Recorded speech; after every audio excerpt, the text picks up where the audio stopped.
Hello, everyone. We are hoping that you are. All right, I'll start again.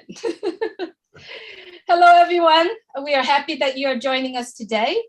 You are always welcome here to share your heart, to share your gift, to share your talent, and to serve our community. Um, I do wish that you have a great time tonight. Just know that when we are coming together, we'll stay open-minded, open heart to receive the information that's shared here with us and to receive the hearts of the people that share their heart out here with us and things that we shared here. My name is Julie Nguyen, and I am truly your friend. I'm coming to you from Orange County, California. Today is July 19, 2022. On behalf of Chris Johnson, I welcome you to our Oblast Brainstorm. Before we start our discussion today, if you could please mute your mic, all you got to do is press it once and it will automatically mute itself. Let's see if who has not, please go ahead and mute yourself. All right. Before we start our Oblast discussion, I would like to convey Chris Johnson's message to everyone who had recently prayed for him in surgery and sending your healing thoughts to him. He is home now in recovery. He is resting, and he appreciates all your prayers and your thoughts. And we'll thank God that he is not here with us today because he's doing well. However, the things that he had to take and the things that he had to go through really make his body not normal. Literally, this is just for fun. I was on the phone with him. He puked all over the place. Thank God he's not here with us, but we know that he's doing well. So thank you so much for all your prayers and your healing, messages sending toward him. If you could, everyone, please mute yourself. I would really appreciate it. What he is doing right now is he is focusing on healing. Therefore, if you want to send him messages, just please refrain from sending it to his phone. He has to keep his phone on, just any emergency or his family want to reach him, he'll be able to take it. Please refrain from asking him questions. If you are sending him prayers, please do that, helping him to recover, but please refrain from messages. Give him about 3 to 5 days. If you need anything help, please feel free to reach out to any one of us here. We will be able to help you. You need posting. You can also know who can post on there. You can reach out to any one of us and we'll be happy to do that for you as well. Please keep him in your prayer and also refrain from reaching out to him as well. Welcome everyone to our evening discussion about Oblast. For a lot of us who are joining us tonight, you might not know Oblast is. You might not know what it is and what it does. I would like to take a few moments just to share with you what Oblast is.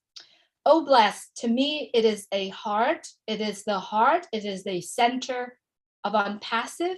It is a philanthropist platform that really helps connecting all of us together to the causes that matter to anyone that involved in it. We are gathering together the right people to support the right causes and to the people that realize there are needs in this world. So that is basically a snapshot description of Oblast.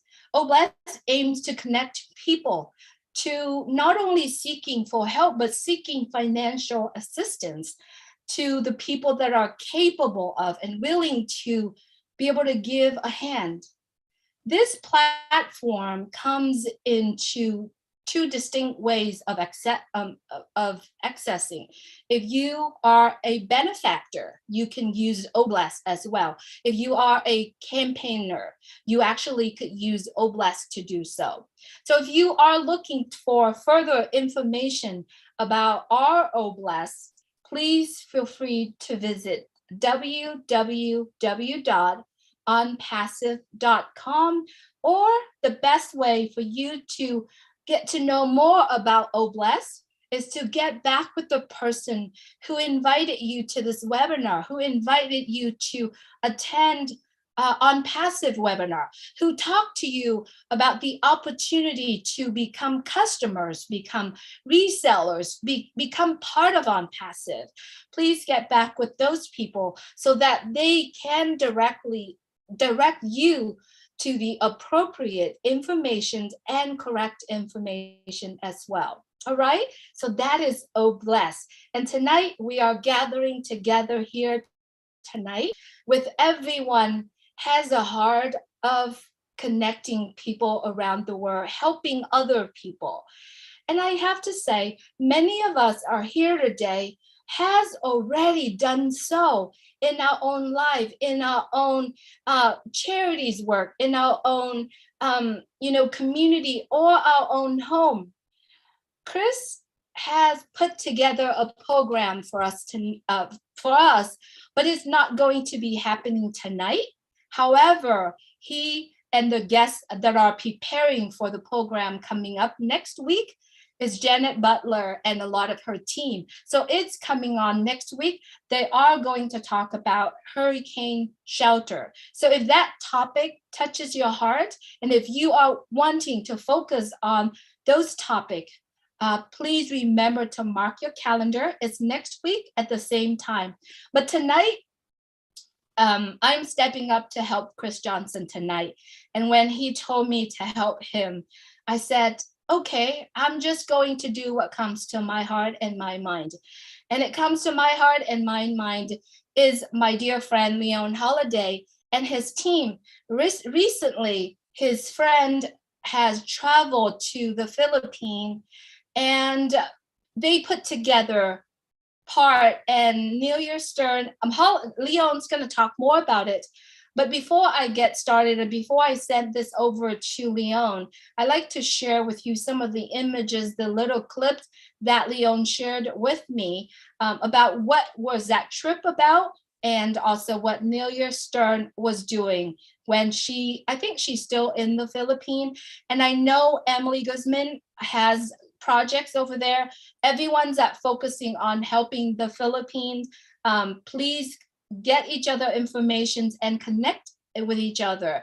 And wherever you are, if you are currently helping someone or having projects that you run or having, ideas, please reach out. Come on and join Oblast Brainstorm, because what we are doing right now at this moment is to brainstorm, getting together. So without further ado, I'd like to share with you a little video, a little clip that Leon shared with me about Nelia's trip.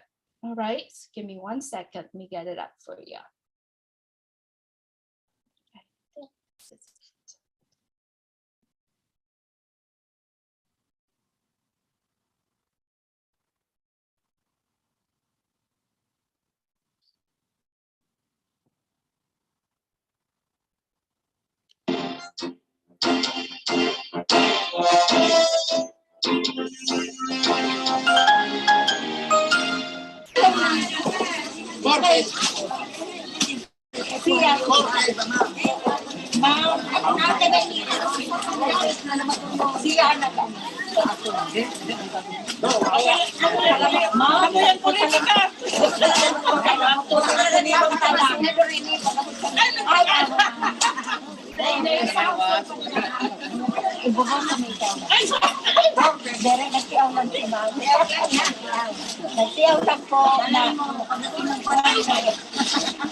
Pero sabi nga ni, ada sa pusoan, ano talaga, kaya salamat po mo.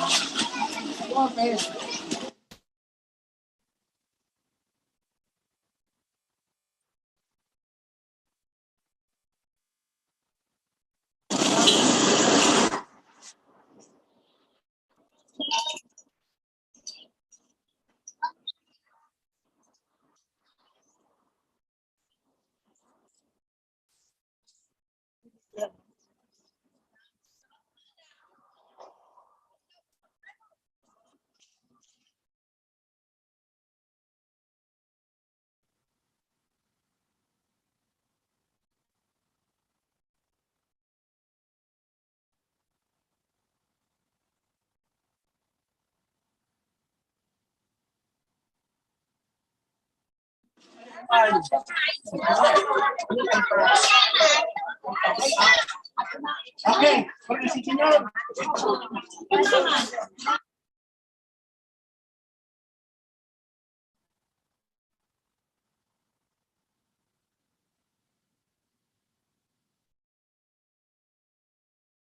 All right. Thank you so much, Leon and Nelia Stern, for doing that. I know you noticed that in the banner, it was a misspell. It's okay. The heart is there, the action is there, and the love is there. And I know that Nelia Stern has been doing that. She has, I believe, that doing that every single year. So without further ado, I'd like to introduce my dear friend, Leon Holiday. Leon, if you could please unmute your mic and talk to us, please. Hello, everyone. And thank you, Julie, for having me on today on Oh Bless. And of course, I love being on Oh Bless anyway. And so I just want to let you guys know that, yes, you guys may have heard of the recent volcano there in the Philippines. And what it did, it dumped ash on all the rice crops, and some of the people had to be displaced from their homes, and they had different centers around the area because it was hard for them to breathe the air and hard for them to even harvest the crops that after dumping volcano ash all over the crop. And so Nelia and a lot of other people in the Oxnard area we have probably one of the largest Filipino community in the whole state of California. Whole United States, in Oxnard, California. And I've known Nelia for almost 39 years. She does my taxes. She's my CPA. So actually, it's kind of been like a tease every year.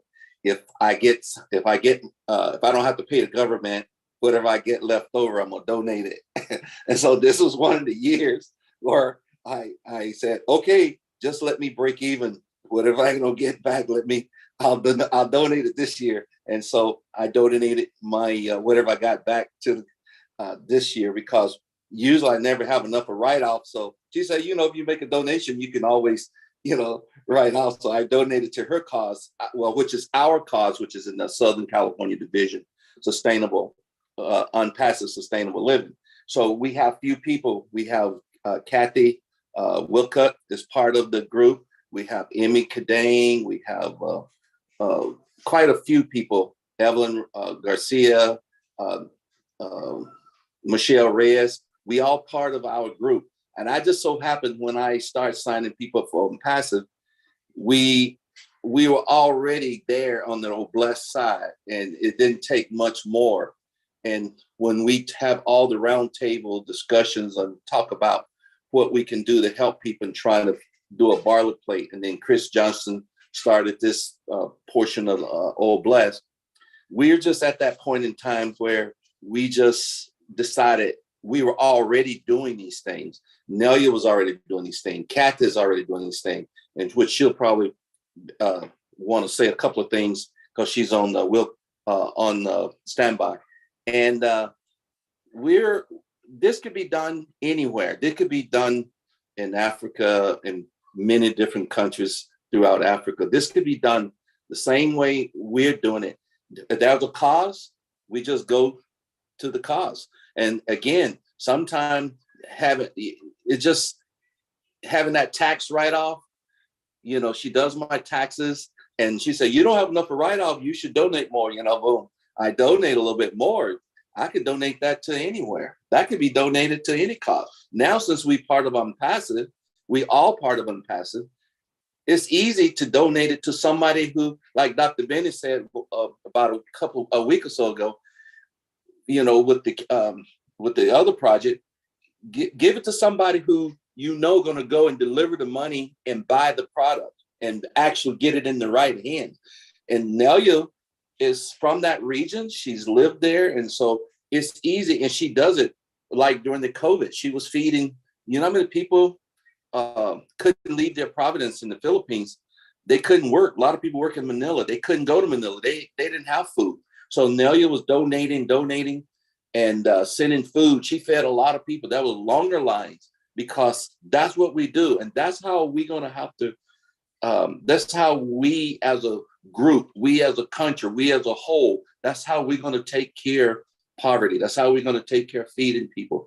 These are the things that we need to do over and over and repeat it. It's just like, you don't have to hesitate. You don't have to wait on anybody's permission. You just jump in and do what's out of your heart. We joined Unpassive. We got 800 some people, 8,000 some people is on Oh Blessed. Everybody don't have the money or the resource, but you have your hands, you have your mouth, you have your voice, you have things that you can do to bring light or shed light to various issues. So starting back, I just want to back up a little bit. When Julie first came to me about Unpassive, like I said, I had COVID. I got signed up, but I wasn't active. And then when I started realizing more and more what Unpassive was about, I joined Unpassive because I wanted to help people with clean drinking water, because I worked 30 some years in the water and wastewater industry, cleaning drinking water, the same water that people turn on their tap and the same water they flush down their toilets or various things. That was my profession. I started in the oil industry as a mechanic engineer, cleaning salt brine water from oil when they bring up with the oil. And then I carried that profession on over to the municipality. And so I spent my whole career. So I got into Unpassive and Oh Blessed. I figure I can help people have safe and clean drinking water. And there's so many things that you can do, a person can do with just the materials in their own country to build filters that can filter out a lot of diseases and stuff like that. Instead of just dipping your water in a lake, a creek, a stream, and just bringing the water out and drinking it, and not learning how to clean it and causing you to be ill. So those are what I thought. I know all about drilling wells. I know how to make wells. I know how to, make them sanitized and stuff like that. So my point is to make sure that I was part of something that meaningful. So then all of a sudden, after I start talking to people about Unpassive and being in a huge Filipino community, and people start coming aboard, and then it was easy to shift. I started thinking about the sustainable living, sustainable village. Sustainable living, sustainable village is still possible, but what's happening is you got to get people. You can't just go straight from people off the street into sustainable living, because first of all, you got to make sure they're fed, they're bathed, they're fed, they have the proper hygienes, and all those things are taken care of first. And then you got to make sure people are vetted, because you don't want people around young children or people that are abusive to them. So there's so many things that we thought we would do. We come up with a application where when you interview people, and if you start a sustainable village, and then we start thinking about all the other things that are out there, like empty buildings. Instead of building a sustainable village, you can start with the empty buildings in your own neighborhood. There's empty schools, there's empty buildings. A lot of people don't know that they can get those buildings from the federal government or from the state for $1, as long as you got a cost. If you got a cost, you can go get those empty buildings, because if that building's set for so many years, it's your building. You're the taxpayer. That building belongs to you. If you pay taxes, that building belongs to you too. So why can't you go and get that empty building been sitting there and use it for a cost like putting homeless people in, or starting a village or kitchen? So there's so many things we can do right now. And so, like I said, it started off kind of as a joke, but it became fun. And so this year, the few dollars that I donated for the cause in the Philippines, there's a lot of money in the Philippines. It's a few dollars for me. It's either you give it to the government or you give it to, and what the government going to do with it? Nothing but buy unnecessary stuff. But if you give it this way, and a lot of people should look at it that way. If you give you give that money to a cause, And same thing going to happen when we start, when Obless, when Passive start, when the apples start to roll and fall. You're going to have that same, some of us going to have that same issue. You're going to have to pay taxes. And are you going to pay those taxes to the government or pay them, put the tithe into on Obless? And that's the reason why I know Obless is going to be successful, because you're not going to want to give that money to the government. And if you're making a substantial amount of money, and a lot of that plus 20%, as Ash mentioned, that 20% responsible for 80%, that 20%, I think your pay going to be substantial down the road. And you're not going to just write that check to the government. And Obless, you got Obless right there. And Obless is going to help a lot of people. And just like I did this year, it's so easy to put it towards a cost, and the cost that was, instead of writing a check to the government, it's so easy to write it to a cost and help. And Nelia did hers the same way. Like I said, she said, okay, this happened right at the time the tax season was about to end, and we saw it was a good beneficial use, and this is how we ended up. And like I say, we didn't have to go out and ask people. We didn't recruit. We didn't ask for any money from anyone. We just decided from our heart. That's what we wanted to do. And so if we have some time, we got, I don't know whether we can bring on in audio, Kathy Wilcox. She want to make a comment towards how she helped in the Philippines as well. Absolutely, Leon. Okay. I'm trying to look for her. I think Okay. it was just Kathy, and she declined. So Kathy, make sure you type the very top option. It's accept as a panelist. Yes. And join us. While we're waiting for Kathy, Leon, I know you've mentioned about sustainable living. Could you explain for everyone what is sustainable living is? And okay, sustainable living is in my eyes, in my view, in my experience, because there's a lot of people talk about sustainable living. Sustainable living, as you know, California is in a drought, but when it does rain, all the water hit the ground and head to the tributaries and all to the creeks and streams and onto the ocean is gone. Because sometimes the ground is so hard, you don't have time to absorb that water. But imagine you can catch that rainwater. You can catch gallons and thousands of gallons of rainwater in a short period of time. Imagine taking that water, sending it through an inline filter and using it to drink, or using it to water gardens, planting plants and gardening, giving people something to do. For example, everybody in a sustainable village, that means everybody have a trade, everybody has a skill. Some people may only know how to crochet, but some people may know how to cook. Some people may know how to paint. Some people may know how to do well. In a sustainable village, everybody has a trade. Everybody has something that they can contribute. It's not saying, well, I can't do anything. Some people can just read books to children. Because if you have a 10-minute section, an hour reading books for children, the parent can go and be doing something else in a sustainable village, like working in a garden or help paint a fence. Or when I say sustainable, I mean really sustainable. Grow your own food, grow your own beef, grow your own chickens with your eggs. And if you got too many eggs, what you do? You sell them. People love to buy some of the eggs, and if you got extra vegetables, go to the farmer's market. We got farmer's market everywhere. And then you got an income coming in, and you have food that you can feed on your table. And then you have, some people just say, I don't know anything. I just work security. You don't want anybody walking into your sustainable village. Some people can work security. Some people can work all different portion. Some people wash dishes. Some people can wash clothes. Some people can fix hair. Some people can do nails. If you got a sustainable village with women and children, with elderly people or veterans, that's the way I look at it. And these people want to be vetted because they're in a sustainable village because they want to be there. They don't in the village because you're making them go there.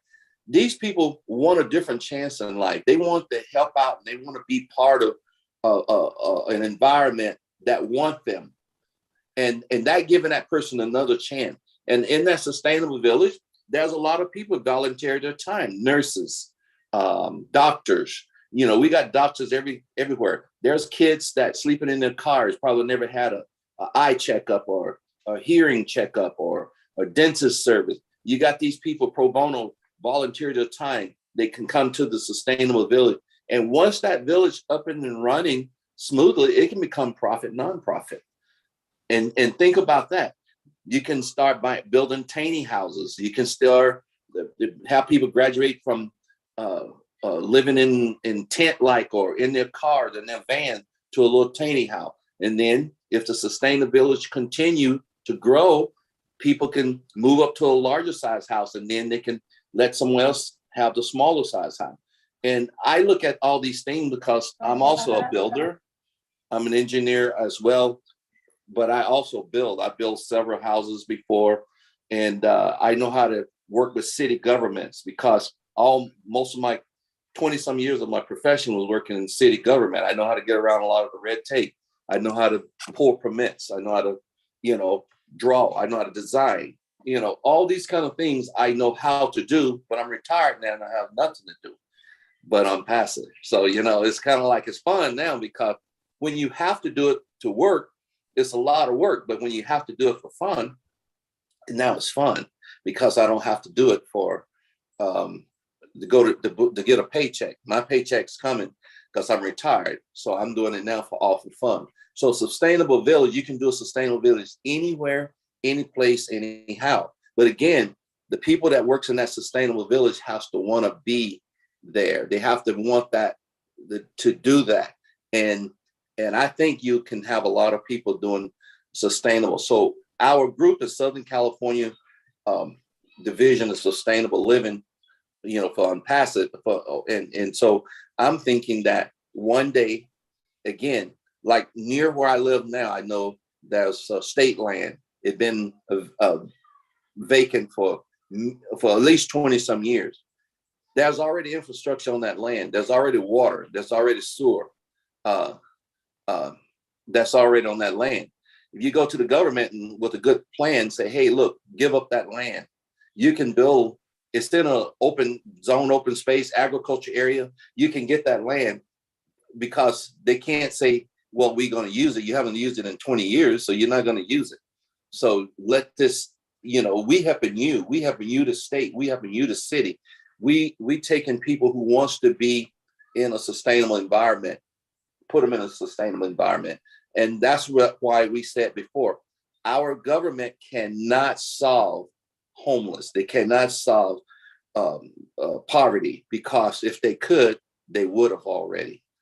These things got to come from each community and each person and work its way outward. And once we do a blueprint, it can be done in any city, anywhere, any country, any place.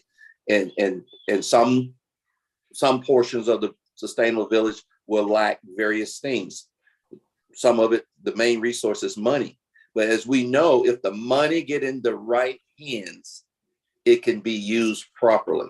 It can be used correctly. But if the money get in the wrong hands, say goodbye to your project, say goodbye to the money, nothing gonna happen. And that's the way our government is set up right now. And then if somebody goes out of the office, then the next person come in the office, they claim they don't know nothing about the money. And everybody know this too. And I'm gonna tell everybody this so that people know.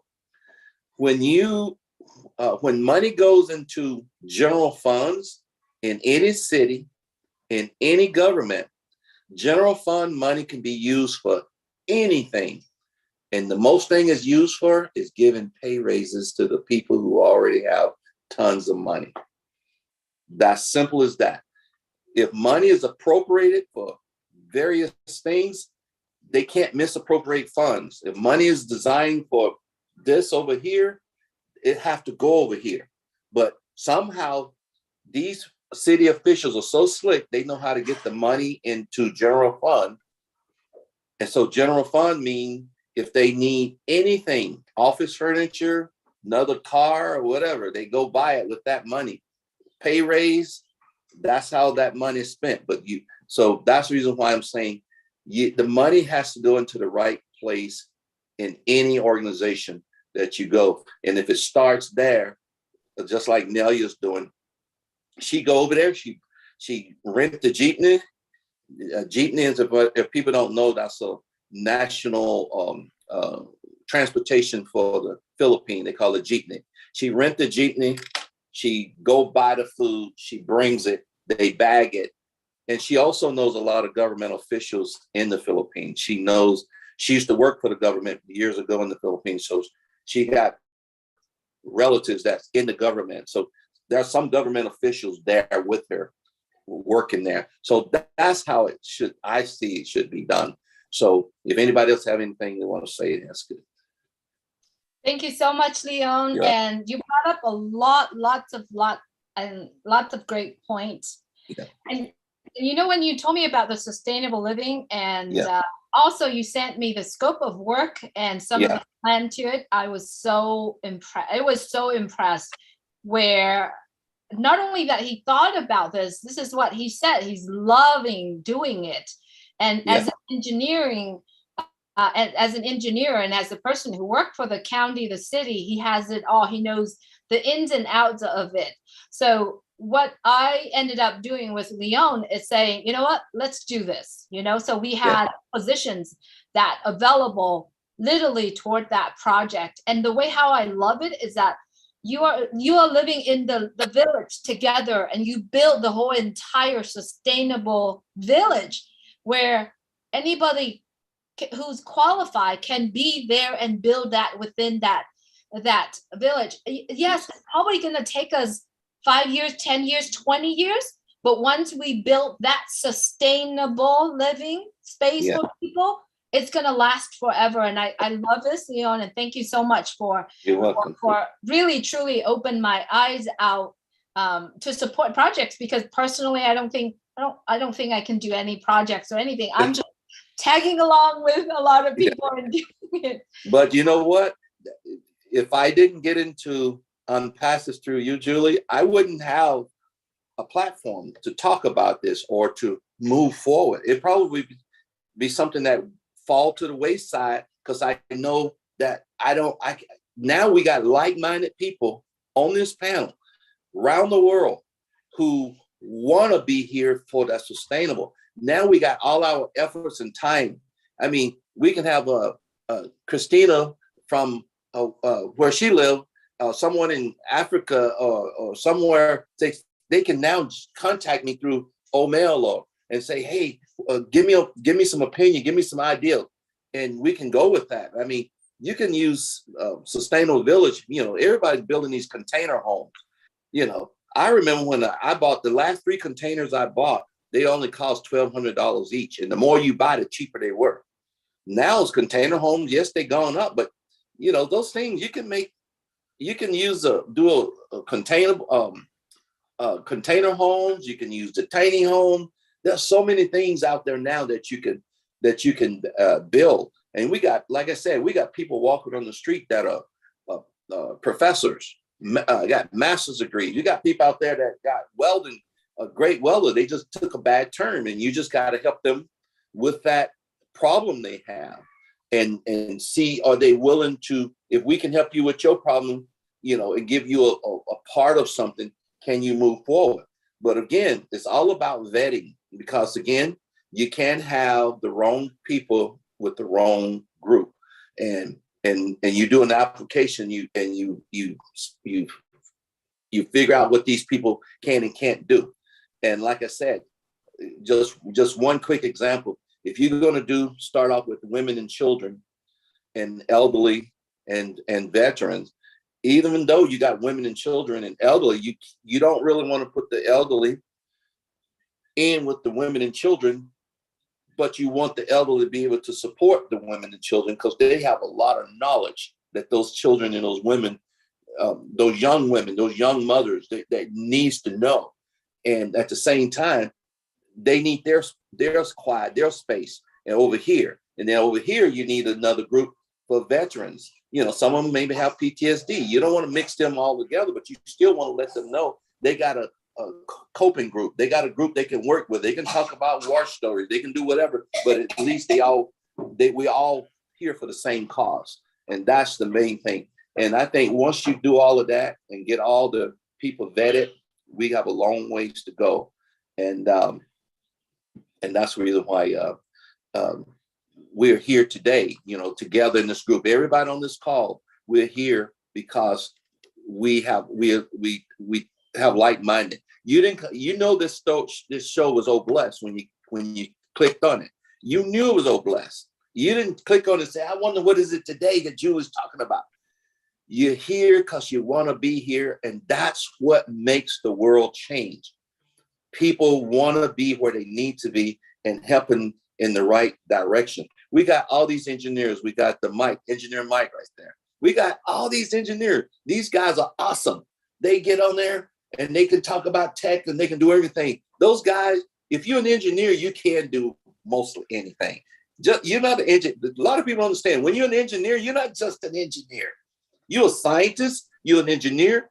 You can read blueprints. You can read schematics. You can do that. Your engineers can do whatever anybody else can do.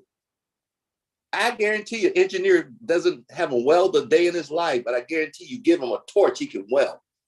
Because he can read the blueprints, he can read the schematic. That's what Oh Blessed. Everybody here can do something. Everybody can do whatever. And all you have to do is just do it and have leadership and guidance. And once you got the leadership and guidance, you say, okay, that's your project over there. You don't have to micromanage it, just point to it. That's your project. He's an engineer. He's going to figure it out. He's going to figure it out because he knows how to ask questions. He knows what he doesn't know, and he knows what he needs to know, and he knows who he needs to go get that information from. That's what engineers are all about. That's what scientists are about. That's what Dr. Benny all about, her program. That's what Christina. I listen to a lot of you guys. I just listen. Sometimes I don't say anything because I love partaking in and listening to what people has to say, all around the world. And I said, diversity is the key. Simple as that. Diversity is the key because we are the most diverse group. This company would be the most diverse company in the entire world. And you got big companies out there, they having problems because they don't have diversity. They're having problems in creativity because they stuck. You have to have diverse minds to move forward. And Opacity will move forward because of the diversity alone. Just the diversity alone, we will figure it out. And Ash said, if he can just change the life of one person, and that's all he's asking. Everybody change the life of one person and paying it forward. And this is kind of what we can do here. And like I said, it started off as not so much of a joke, but it's that we saw the need in the Philippines and we responded to the cause. I did this time for the first time, but now you've been doing it forever. Kathy Wilcup been doing it forever. A lot of the Filipino community always reaching back and giving back to their community. And we're not the only community that did that. The Hispanic community, they giving back. They sending money home. They working here. They sending money home. The African community, same thing. They here, they working. They got family still there. They sending money home. We're taking care of our people by sending money home, just like my family. In my family, I was the first one to go to college. I was the first one to graduate college in my family. And also in my family, we all had the same opportunity, the same thing. But I got 4 sisters. I help my sisters, constantly helping my sisters do something. All my sisters are grown. None of them are married. But, unfortunately, they got a broken roof. They got a broken this, got a broken step. They got a broken.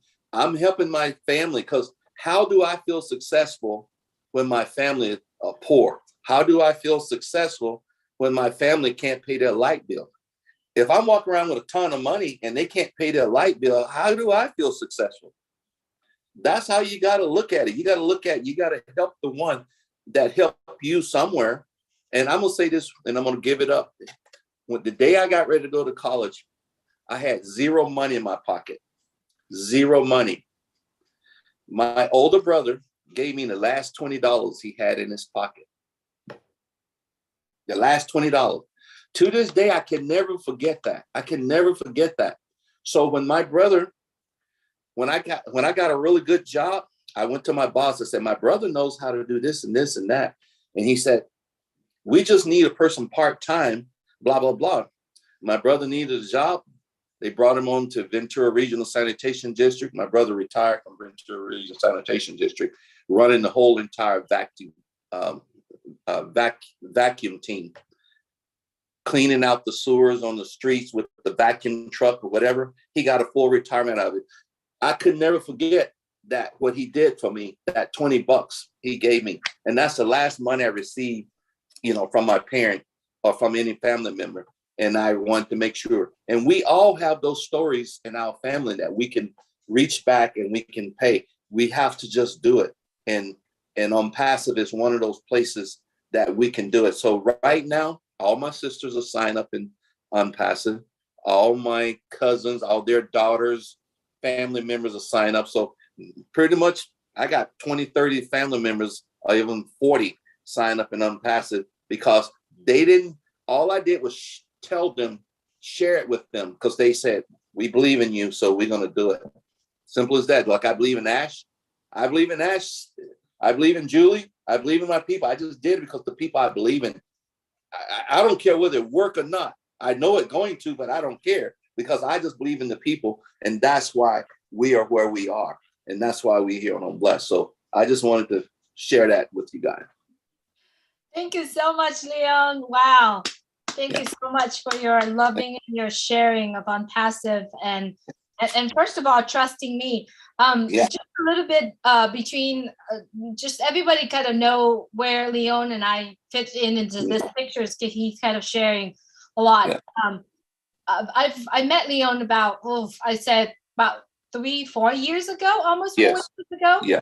At one of the events in the company that we were together.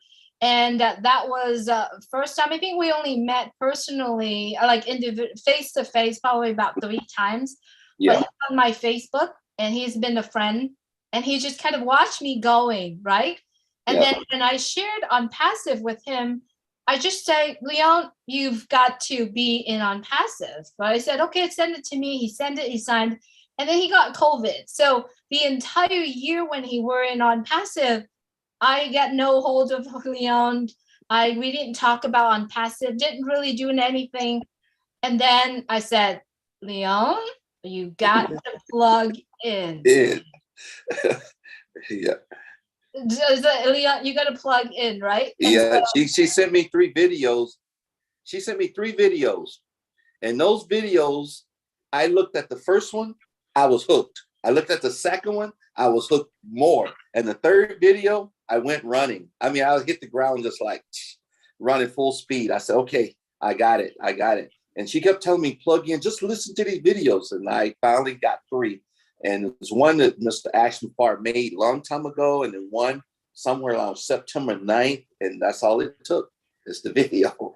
And that's how I got a lot of people interested. I got over 100-some people interested in just by giving them the video. I said, this video can explain more to you than I can ever explain to you. And it also is audio, video, visual. So I gave them the video, and people sign up just like that. And so that's all it took. Thank you so much, Leon. I think we've touched a lot of points today, but what I wanted to get back really quick, and then we're going to bring Kathy on just a little bit, about a few minutes after. I like to share this, is that Leon said a lot about the sustainable village. He said a lot about vetting. So then remember, ever since Leon plugging in, we have conversations at least once or twice a day. Right, both of us went on, and we literally tackle everything that comes on. And so I start putting down ideas of how do we vet people? How do we do this? And I shared this once before, but I also like to share this with you really quick. And if anyone would like to have this, and if you are thinking about what you want to do, what you want to focus on, or at least take some of these ideas and build within it. This is just ideas, right? This is something that we don't have to do it. This is just some of the ideas that we share here. I hope you can see my my document really quick. So what I am, when Leon talked to me about the sustainable village vetting, so I thought come up with the point, okay, how do I gather people together? How do I gather people together where they can sit in one place? We can start, building that connections with whether or not professionals that wants to help or people that need a place to live. I mean, we don't want to call them the homeless, right? They're just houseless people. They have home. So I better change my language here, right? And I learned that actually from Sherry Durstaway, one of my angel here. So I'm going to start changing. Like, these are just something that I put when that idea comes up. Now, if you do understand myself, when I think about something, I go and I do it. I don't let my mind, I don't let things, the idea, that pondering around in my head, because if I do that, it'll stop me from doing. So this is just something that I came up when we have that idea. So how to vet people, right? And Leon actually agree with me on this. Yeah. Is you gather all the people together and getting to know them. You could open the whole entire, you could organize the whole entire month long of feeding houseless people or feeding people so that you can organize. But before you do that, you got to know what's your purpose. So your purpose simply just to feed them, gathering data, building the trust, letting them know that you are here and you are traveling this little journey with them together. What is your goal when you do this? It's to find out who they are, who wants help and who do not want help, right? Not only that, the houseless people, but also the professional. You have to build that team of professional people. It could be from doctors, nurses, social worker, it could be from everywhere. Doesn't matter, every single one that has vision and a goal to help people, right? So this is something that just some of the idea, and I'm not going to go further into the plan, but this is just an idea. If you want to do what Leon share here in terms of the sustainable living, or if you just want to gather a group of people where you get to know them, where you get to learn about them, I believe if we everywhere around the world start organizing a 1 month or 3 month feeding the people, right? So that we all can tackle that together. Leon, did you want to say? Yeah, it's exactly what you're saying is exactly true, because if you don't, if you can't just take people again right off the street and put them in a sustainable environment. You gotta, because some of the people again, they've been out there so long, and their hygiene, their mental capacity is gone because they've been sleeping on the street. You have to put those people in a position where they feel comfortable enough to talk and tell you what their needs are and what their problems are. And some people are unstable to be in that environment, because you're there with women and children, you got schools, you got people who actually got trades, and you don't want anybody disruptive there. So you got to make sure. And here's another thing, you hit it on the head too, Julie. You mentioned something. You can't call everything homeless, because if you call it a homeless place, you already set up a stigmatism, and people think it's going to bring the value of their property down, and they don't want you there. They don't want the people there. And you got to call it something like sustainable village. And really, you allowing anybody into that village who have skills that want to participate and help. So you taking away that they don't really know that you've already vetted those people, and those people are homeless. You bringing them in as people part of a project, and people can get behind that. But in Orange County, where Julie lives, somewhere down in Orange County, the city of Orange, I think it's a city of Fullerton, the government wants to build this high-rise building for homeless people. People voted it out of their neighborhood, and that building has not been built. So like I told you, the government cannot fix the problem. The problem got to be fixed with people like us, or people who have a like-minded idea.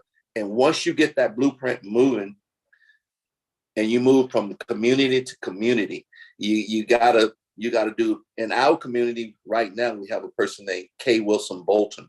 She's been feeding the homeless and running a soup kitchen, a place where they can come and get a shower for years.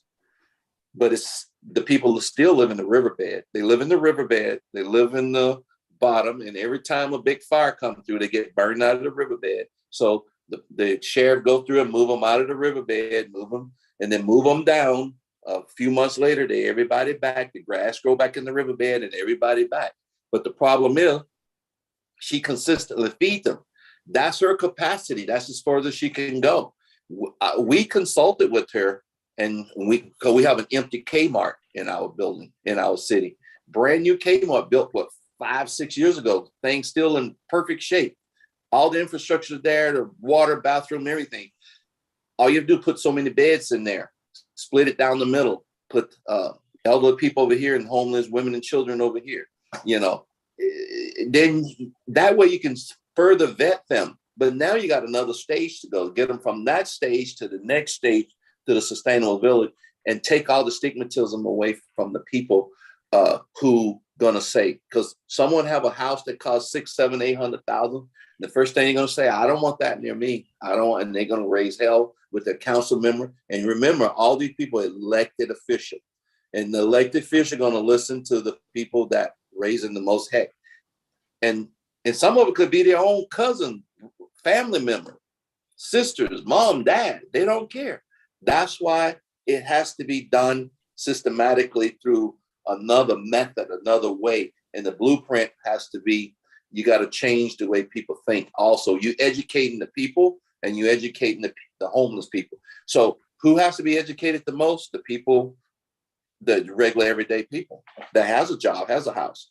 You got to train them as well as training the people that you got to get off the street, because it's not going to change if you don't. Thank you so much, Leon, for coming in here and share with us a lot of other idea that you brought on. I think we touch on a lot of points. Also, he had mentioned about, buildings that are empty right now. If you have that around your area, you could put together a proposal.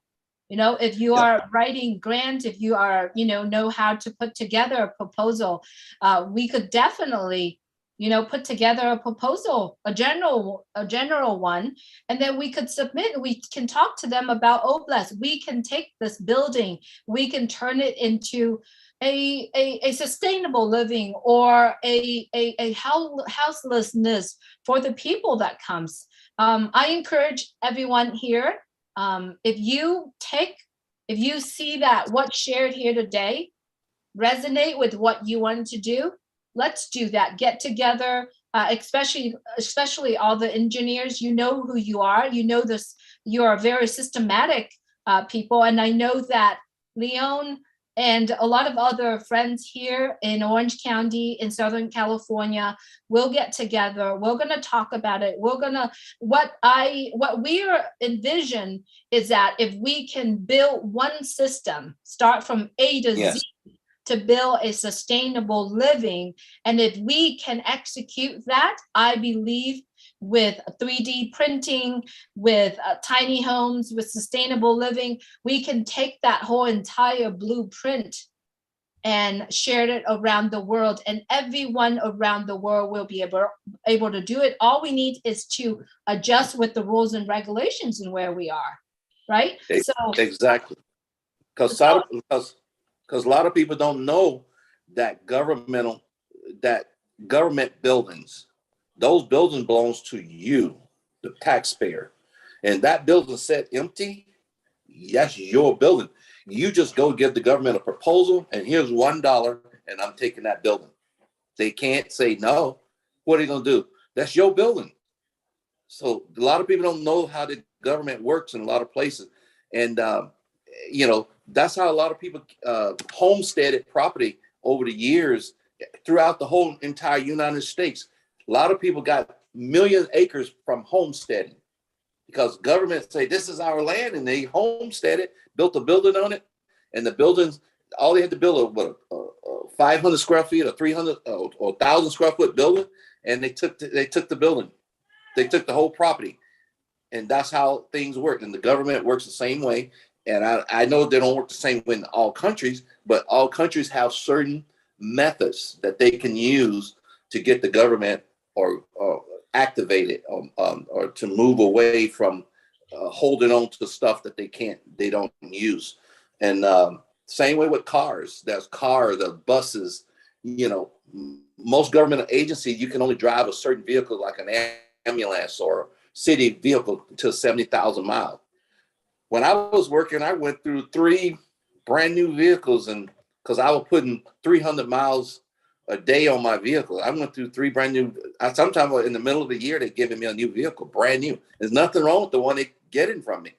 They gave me a brand new 4x4 pickup, but nothing was wrong. They have to auction the other car off. You can get those cars, those same cars. If you got a cause, you can say, I need 10 of those cars that you auctioning off. And you go and give them $20 and you got the car, even though the cars are still worth, thousands of dollars, but because they're government taxpayers, cars and vehicles and stuff. So, it's a lot of things we can do.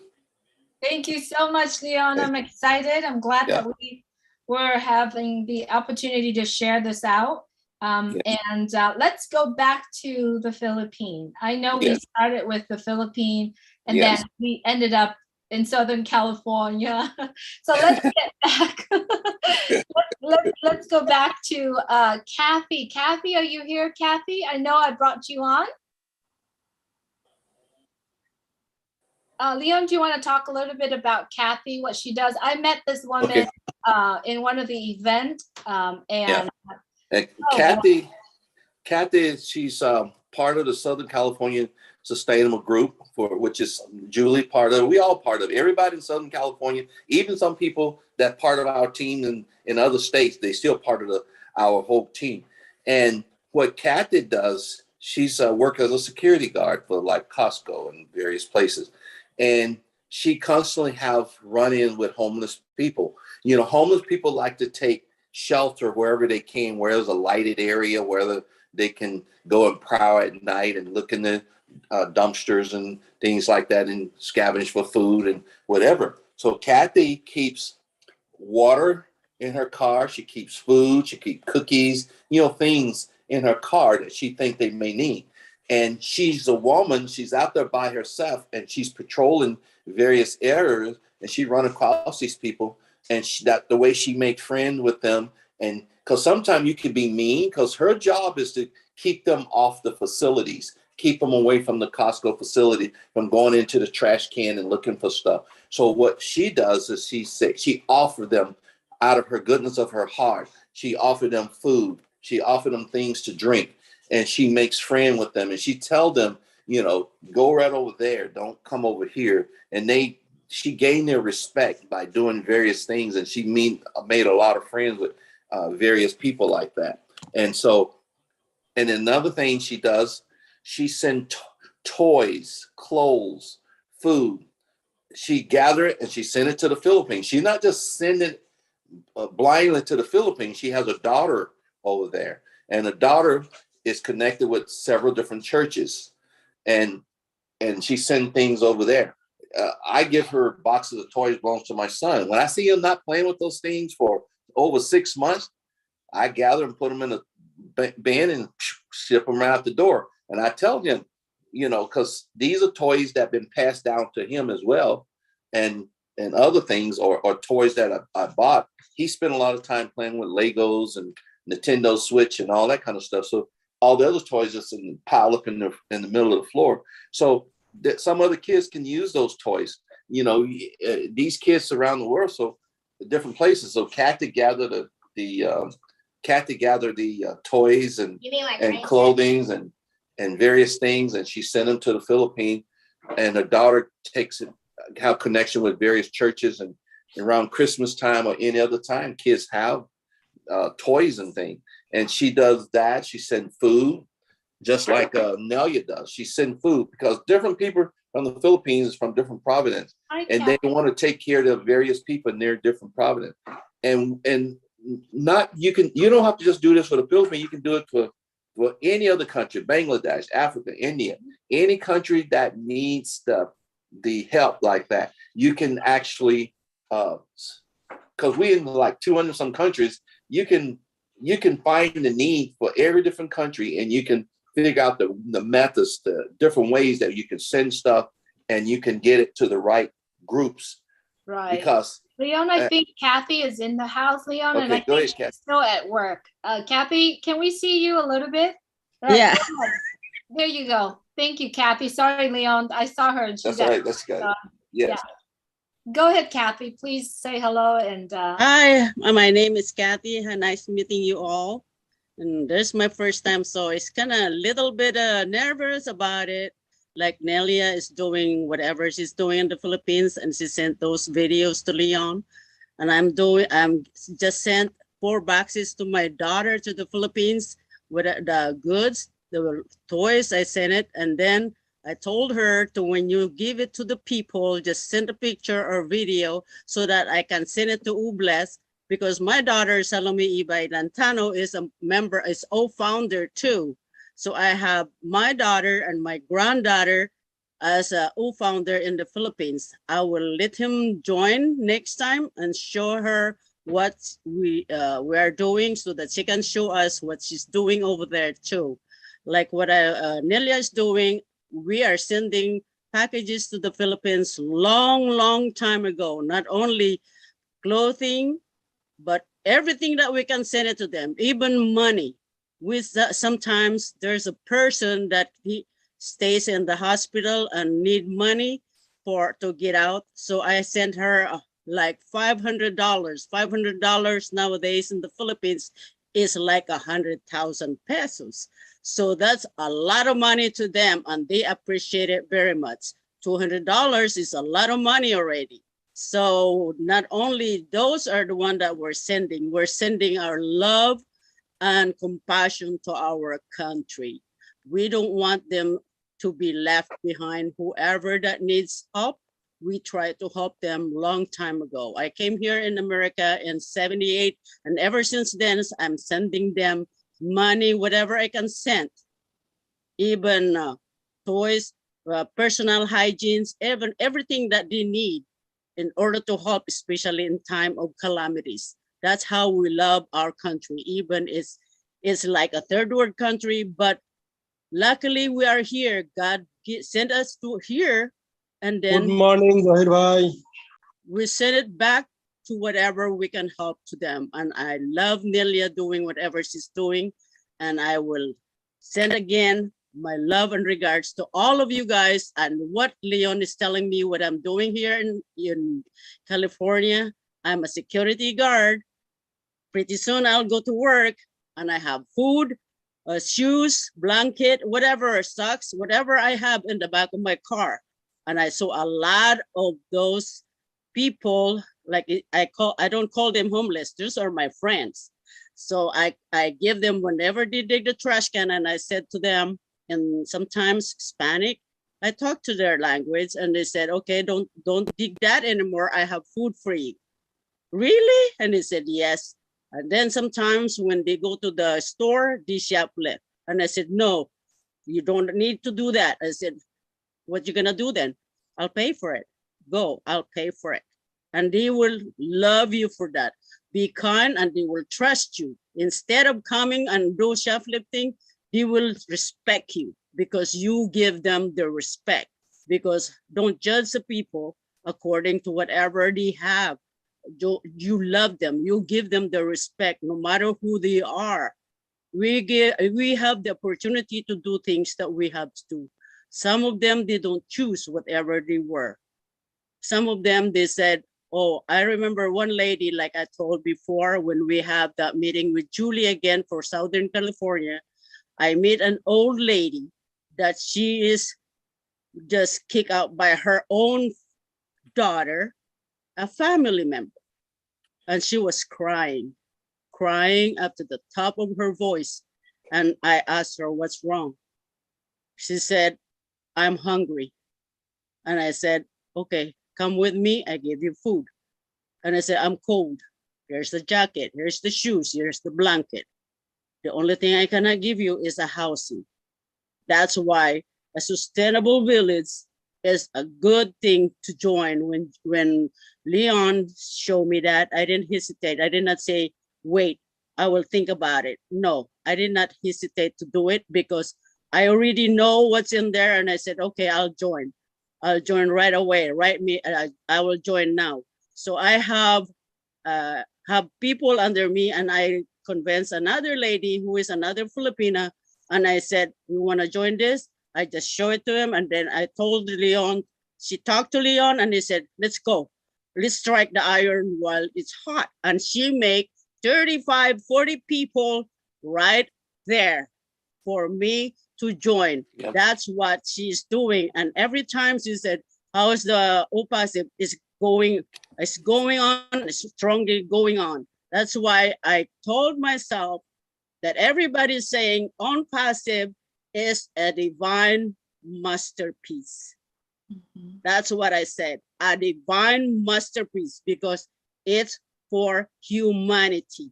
Humanity is for humans that are not well off. Mostly the people that we need our hands. Like I told Leon, I only have 2 hands before. Now I have too many hands helping the Philippines and helping people that I can say it in here where I work. I only have 2 hands, like I said. Now I have millions of hands to help. Oh, bless. Oh, OPASIP. Thank you for one person. First, Leon to let me know, Julie to let Leon know, and Julie, whoever bring Julie on. Then after that, whoever bring Julie and Julie, then we go to Mr. Asmo Farah for a very, very big human heart, a divine person that sent it to us. God bless everyone, but most especially Mr. Asmo Farah. Just remember, this company I called Divine Masterpiece. I said that for myself, a divine masterpiece, because it helps humanity, not the well-off, but the needy person, like mostly us too. All of us, the needy person, all of us, we need help, then we pay it forward to the people that needs us. Like Julie, he paid forward to Leon, Leon paid forward to me paid forward to somebody else, and then the other people. Keep going, we are getting stronger. Like I said, trust one another, have a confidence to each other, have a good teamwork, and nothing is impossible. We can all do this in the name of the humanity. God bless you all, and God bless humanity, Mr. Asmo Farah. I love you guys. Oh my God, Kathy, I love you. I love your conviction, and I love your heart. You make me cry right now because of what you are doing, Kathy. I sent you a biggest hug because I met you in person. And guys, if you haven't met Kathy, little lady, right? Head in a blue dress, running around and help everybody, try to get everybody food in that event. Try this, do that. And then at the end of the day, she's gathering all the extra food. Oh, put it here, put it there. I'm gonna have somebody's gonna need this, right? So you see her heart right here. And all it is, that's all we gotta do, right?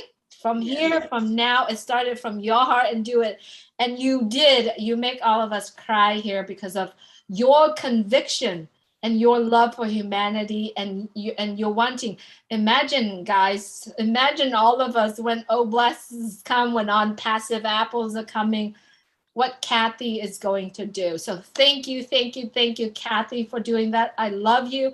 And another thing about Kathy is she has a lot of like avocado tree in her house. And she said, Julie, when you are going this way, make sure you stop by me. Take a bag of fruit home. That's called loving and sharing. And I love you, Kathy. I love you too. Stay safe. Please stay safe. You too. Thank you. Thank you for having me, and God bless you all. Thank you so much, Kathy. Thank you. Appreciate you. Thank you, Leon, for having me here with us today. Thank you, everyone. Do you have any final sharing? Then we're going to start bringing on people to talk about it. Yeah, and I won't bring on anybody else, but the thing about it is we have people like Michelle Reyes, again, who doing something for humanity.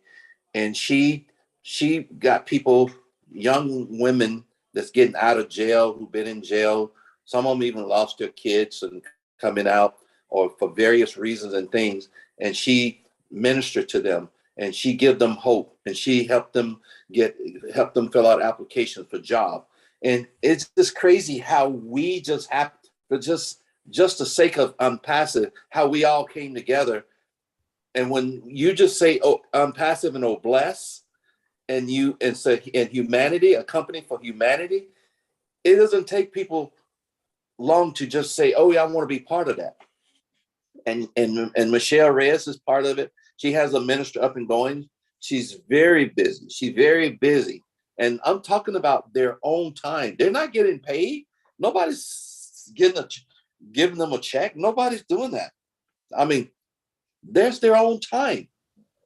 Leon, I see Michelle is in. Do you know if she's joining us? I see Michelle attending. I know she's listening, but she's only, if she wants to come on, she can. But I think she was joining us right now. Yeah. Michelle, if you are in, just please unmute your mic. I think she's in. I just brought continue, please, Leon. I just want to disrupt you. But yeah, so Michelle, she's on it. She had just finished showering when I talked to her earlier, so she was probably indisposed right at the moment. You know, some people not dressed up to be on the mic, and rightly so, because we're a professional organization, so she's probably indisposed. And so my point is that she does so many outstanding, wonderful things, and basically just by me hearing what she had to say. And she said, Leon, if you do a sustainable village, I'll do that. I'll be part of that. I'll help counsel. And so then we talked about it on one of Ash's shows, and we got a lot of people who have worked with helping others, who work with mentally ill, who work with various different types of people. And that's what's going to happen. Once you vet people, you got to send them to the right department, and people can volunteer for whatever the department that they have their profession in. If there's the nurses, they can go doctors, dentist assistant, dental assistants, whatever they are, whatever walk of life. Because and one day we was talking, I said, look, I got ahead of the cart. I got ahead of this thing. You can't go to a sustainable village if you can't stand to interview the person sitting beside you because they smell so bad because they've been on the street. I said, you have to get that person a bath first. You got to get them their proper hygiene first. You got to get them everything they need to bring them, because they're going to feel uncomfortable. They're going to feel insecure. So you got to bring them in a comfort environment. You got to make sure they're fed, they're groomed, their teeth, everything. They've seen a doctor. And then you can set that person down, and you can sit down beside them on a couch or sit down in front of them. And now you can actually talk to that person face to face without you feeling like you got to get up and run or you feeling. So that's the reason I'm saying you got to bring people in a comfortable environment. And so that makes a difference. And so not just, I mentioned, like I said, the Oxnard, California has one of the largest Filipino community in the United States. And It just so happened, I just ran into that group that they all doing the same thing. They all sending money, food, or taking stuff and sending it to the Philippines and helping each other out as the community, as a community and as a group.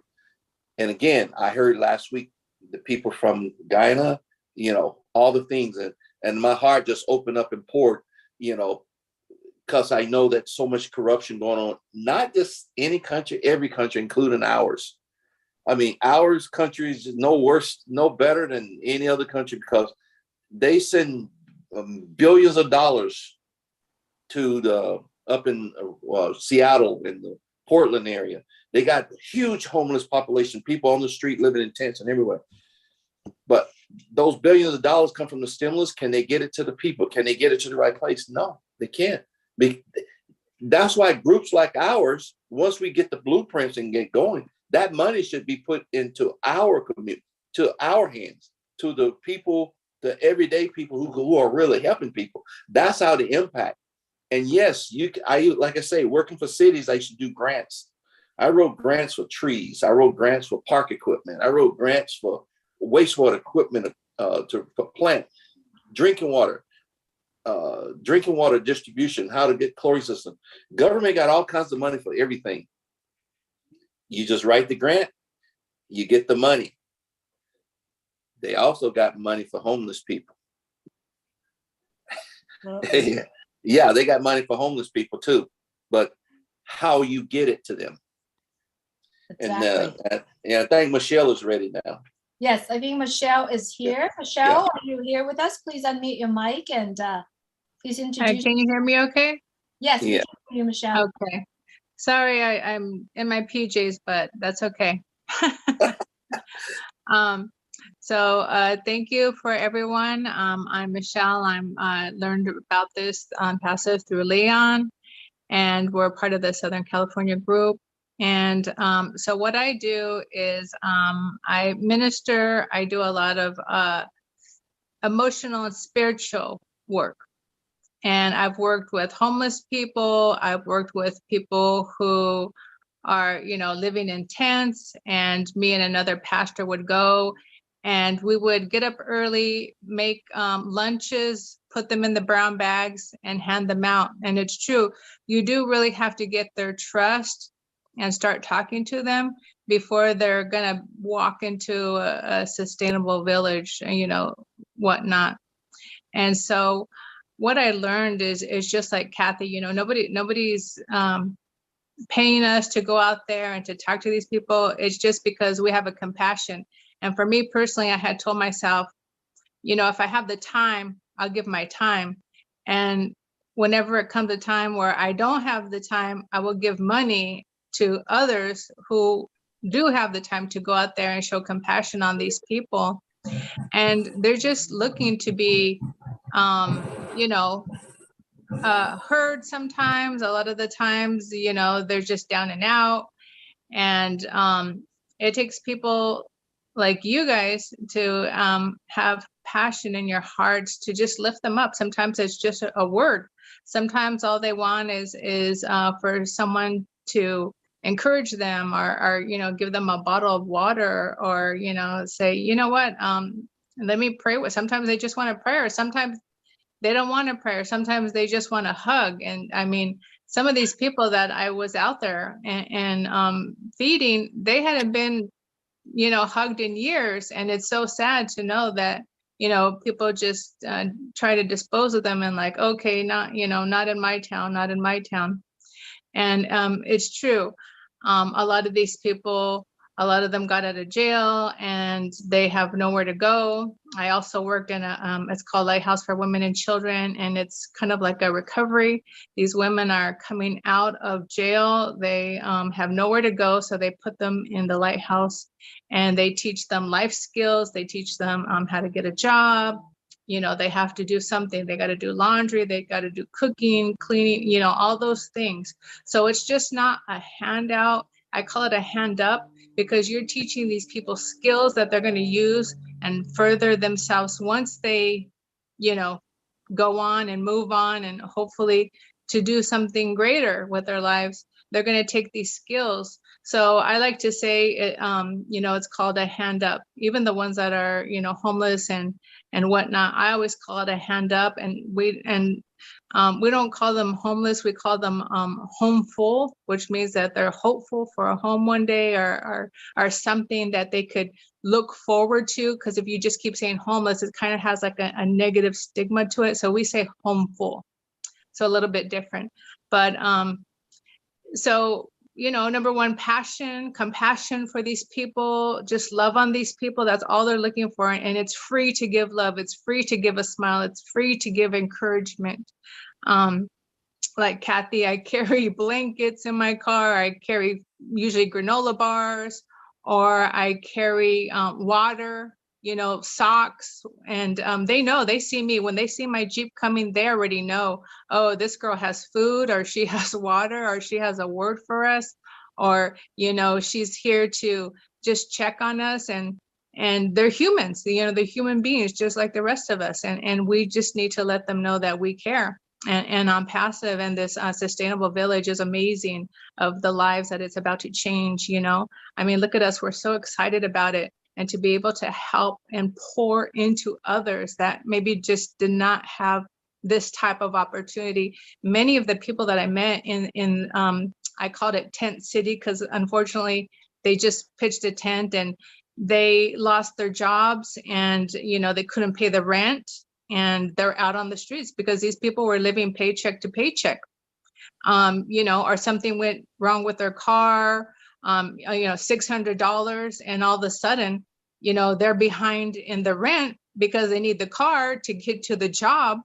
And it just kind of snowballed. And before you know it, they have the car and they're living out of the car now because they couldn't afford, they got behind on the rent. So it's many stories like that, people that I've come across. And so I know, we each have the ability in us to make a difference. We're already doing it. We're already taking the risk to join the team. And we took the risk, and we're like, wow, this is such an amazing thing that people are gathering together to do. And so I just want to congratulate each and every one of you for stepping out in faith and becoming part of Unpassive, and just taking the risk of like, okay, we're going to do this, and we're going to plan it, and it's going to happen. And it's already happening. And it's just so amazing that the people have come together to really, because it's called Oh Bless, to bless others. And, a lot of the time people don't have that capability. So we, as people, when I would go out there, people would say, I can't do that. I can't do that. And I'd say, okay, well, just, keep us in your thoughts. And I would actually have people donate money to me and say, okay, buy the lunches, or, buy whatever you need. I don't have the time, but I'll give you money. Or I don't, I can't see the homeless. I can't, like, it's too heartbreaking, but you go and I'll give you, they would give me resources. They would give me food vouchers or gift cards or whatever. And so there's always a way to make it happen. You just have to have a willing heart, an open mind. And like I said, once again, it's possible. It's possible. So I encourage you, each and every one of you being here, that, you're here to make a difference, to make a change. And I thank you and I encourage you. I love each and every one of you. And I cannot wait to see what else is going to happen this coming year. So God bless, all the way from Oxnard, California. Thank you so much, Michelle. Thanks so much for joining us today. When I met Michelle in one of the event where we had here in California, she doesn't talk much, but she makes difference. She make a boom difference, right? She goes out there and she just does her thing. And thank you so much, Michelle, for being here. And thank you so much for sharing your heart here with us. Really appreciate it. Thank you. Thank you. All right, Leon, any last words? We're going to start calling on the folks that patiently waiting for us, but any last words. I just like to hear from other people, and thank you guys for listening. And like I said, it's all started in the heart. And like I said, I started off when I'm Unpassive just saying I can help people with drinking water, and I'm doing much more than so thank you. Thank you so much, Leon.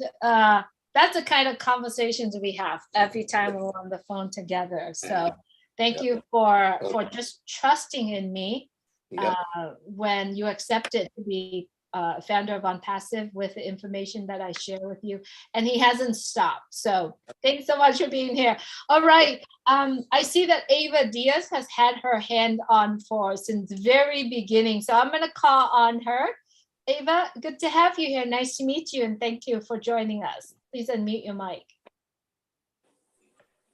Thank you, Julie, for having me here. This is the first time that I'm coming into Obless. I've been doing this for a very long time, but not on OnPassive. I have been trying in my own little means. I'm from Bangladesh.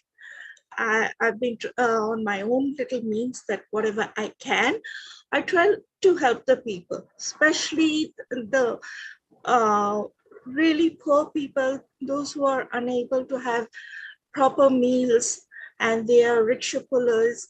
So, one hot meal, they really enjoy.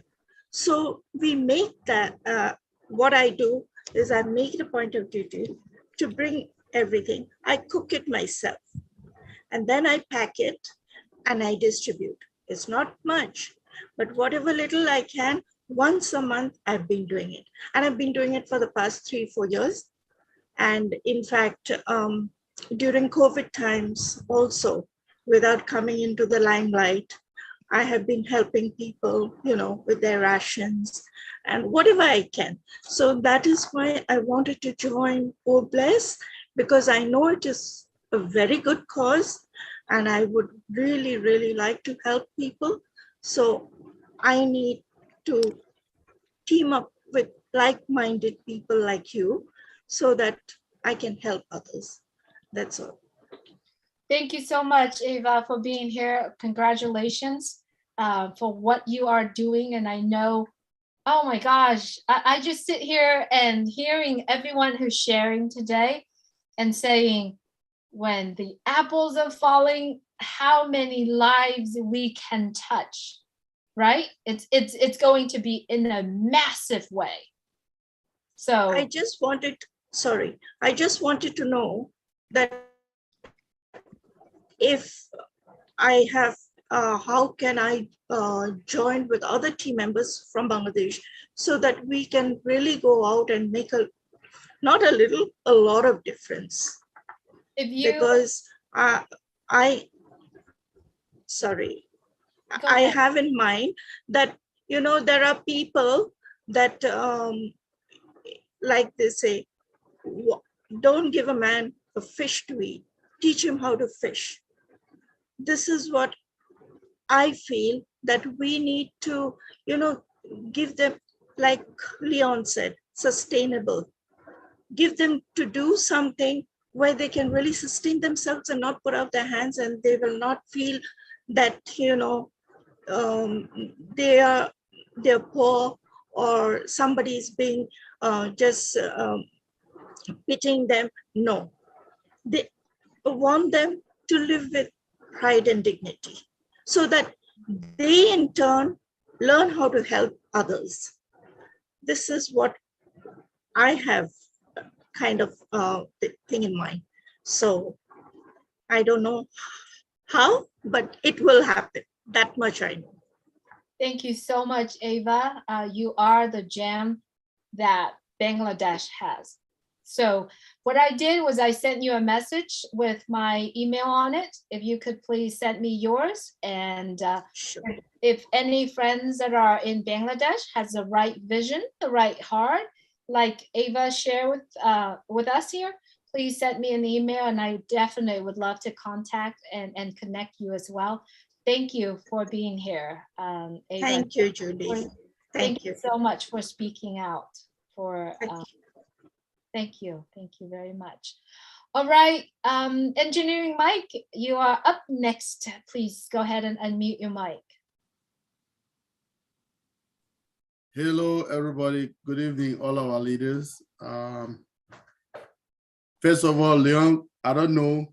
It's like you just put me into space, into another kind of trance this evening with all the technicalities and all the know-hows. Like we say, we learn every day in OnPassive. It's like a big learning field.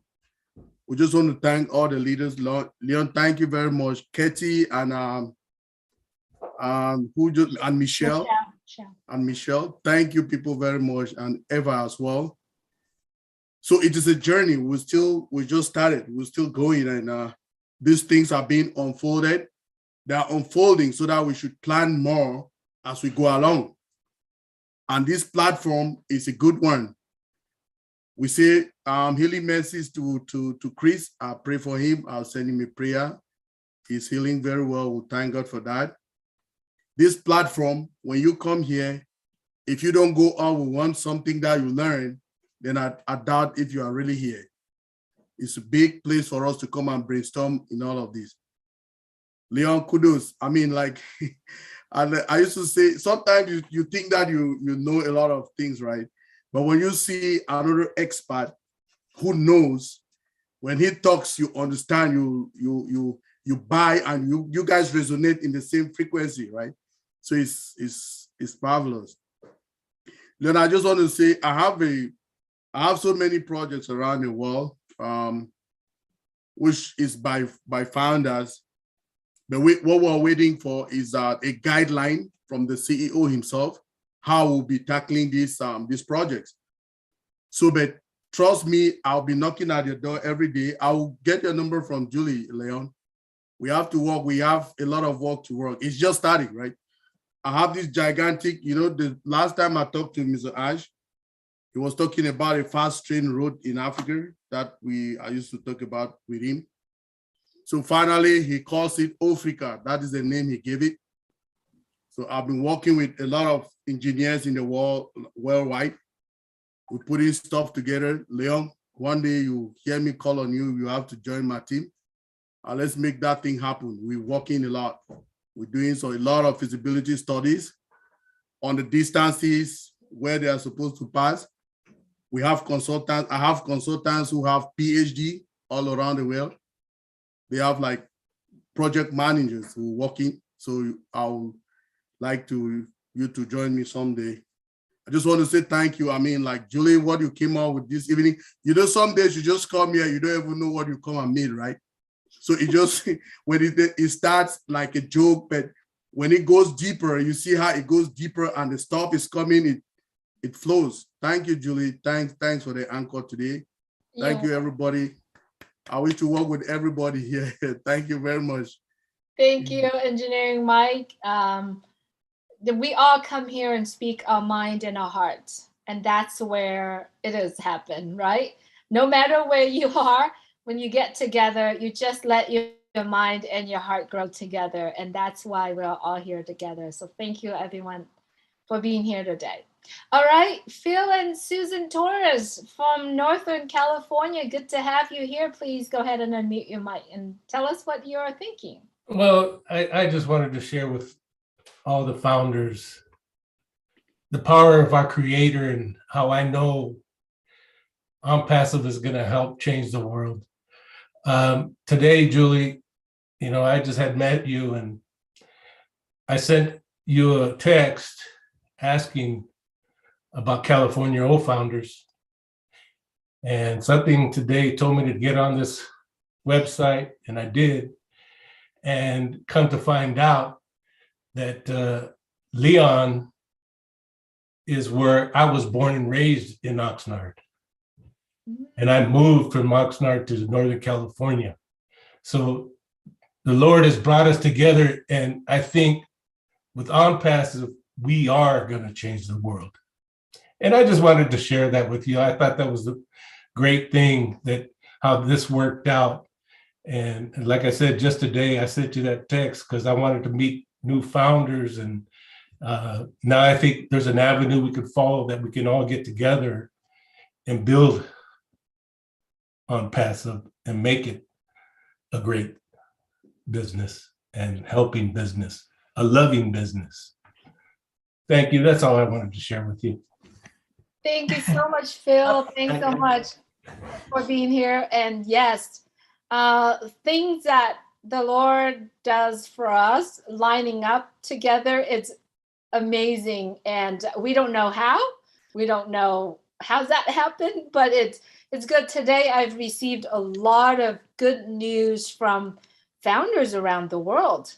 I mean, like things that lining up. All we got to do is line up our heart and our mind and look out for what you're looking for, right? And so we are here today. So I got your text message and I'm going to put in the chat just for you, Phil. This is my new number. So if you could replace the old and we're good to go. We'll connect. And then I definitely will connect you and Leon and all the team together. In California, we're planning to have one coming up soon. Let's connect. Let's pull everyone together. California, it's just a state within United States. If we can make a difference in California for all that lives in California, knows how California is, and if we can make the difference in California, I believe we can do that worldwide, right? Yes, and the things that Leon was talking about were the same things my wife and I were talking about, because in California, I used to work for the California Youth Authority, and they're closing down camps and leaving properties vacant. Those camps and different buildings are going to be standing there and not be used, like Leon was saying. And like he said, we could, as OnPassive founders, use those places to help the people and build OnPassive communities. Area kitchens and bathrooms. And those places already have kitchens, bathrooms, everything you need. And then the camps, they have the rooms, and people, it could be self-serving. They can be the cooks, they can be the electricians, they can run those OnPassive communities. Yeah. It can happen. We just everybody puts their head together. We are going to change the world. OnPassive will change the world. Yeah, and especially like those state buildings, we built those buildings as taxpayers. If you worked anywhere in the United States or in California, you built that building. So that building belongs to you. So when the state is done with that building, you got a plan. You go to the governor or wherever their liaison team and say, we want that building. Here's $1. And I'm looking forward to meeting everybody. And because this, like I said, this could be done around the world. Absolutely. I believe so. And Okay. Bless you all. Yes. Thank you so much, Phil and Susan. Look forward to meet Susan sometime, and let's connect. I send you my number on the private chat. Please get that, and then I'll reach out to you, and then I'll connect Leon and everyone together. Thanks so much. Thank you. Sounds good. Thank you so much. All right, we have 20 more minutes in our call today, our meeting today, our get together today. I see Tom Taylor is up next. Tom Taylor, nice to meet you. I heard you on Marty's Live. I heard he mentioned your name, but this is the very first time I actually see you via Zoom. Good to have you here with us. Thanks, Julie. Can everybody hear me okay? Yes, we can hear you. Awesome. Good morning to all of you. That's my local time from Cebu City in the Philippines. I want to address an issue mainly for the benefits of, let's call them the non-core founders or people who may watch the recording at a later stage. And what I'm on about today is there's an awful lot of people out there who've got simply no idea what to do with the money once they receive it. Don't believe me? Go out next time when you're in the mall shopping or the supermarket, walk up to a total stranger. Hey, excuse me. If you would win $1 million tomorrow, what would you do with it? You'd be amazed, and probably about 80, if not 90% of the people will offer you a blank look on their face. They got absolutely no idea. One of the most common answers is, I worry about that when I have the money. And that exactly is their biggest downfall. Now, I want to get into some statistics for a minute. You heard about the big lottery winners. Somebody wins $5 million, $21 million, maybe $300 million even. And you wonder, what the heck do they do with all that money? Now, statistics are that between 3 to 5 years, the majority of those people who came into money very, very quickly file for bankruptcy. That's a fact. Many reasons for that. Some of the reasons, they stop working, of course. Other people just give away too much to family, friends, friends of the friends, pretend friends, all those people that come out of the woodworks when all of a sudden, oh man, he or she's got money, you know. Keep in mind taxes, you know, no matter what you're going to earn, there will be taxes to be paid at some stage. And then the biggest downfall for people that came into a lot of money unexpectedly is they go spend crazy. You know, they buy boats, new cars, a villa in the Maldives. The sky's the limit, right? Well, not really. You know, big ticket purchases add up a lot quicker than expected. And for some people, or most people, money eventually does run out. So here's my suggestion. When you start making some decent income with OnPassive, I suggest, let's pick a figure for the sake of having a figure to work with. Let's say you make $10,000 a month at some stage. So before you call your best friend to celebrate, I reckon the first call should go to your financial planner. And if you don't have one, I suggest you most certainly should start looking around. Because, you know, the average person really has got no idea when it comes to taxes, where the money is best invested, how to use your funds. So, you know, you don't lose the overview. Let somebody else worry about all that. Get yourself a good financial planner. And most importantly, make a plan. And by making a plan, I mean, write down what it is you would like to do with the money. Stick with the 10,000 for now. Let's say, as an example, okay, I'm earning $10,000 every month. It's increasing in time to come.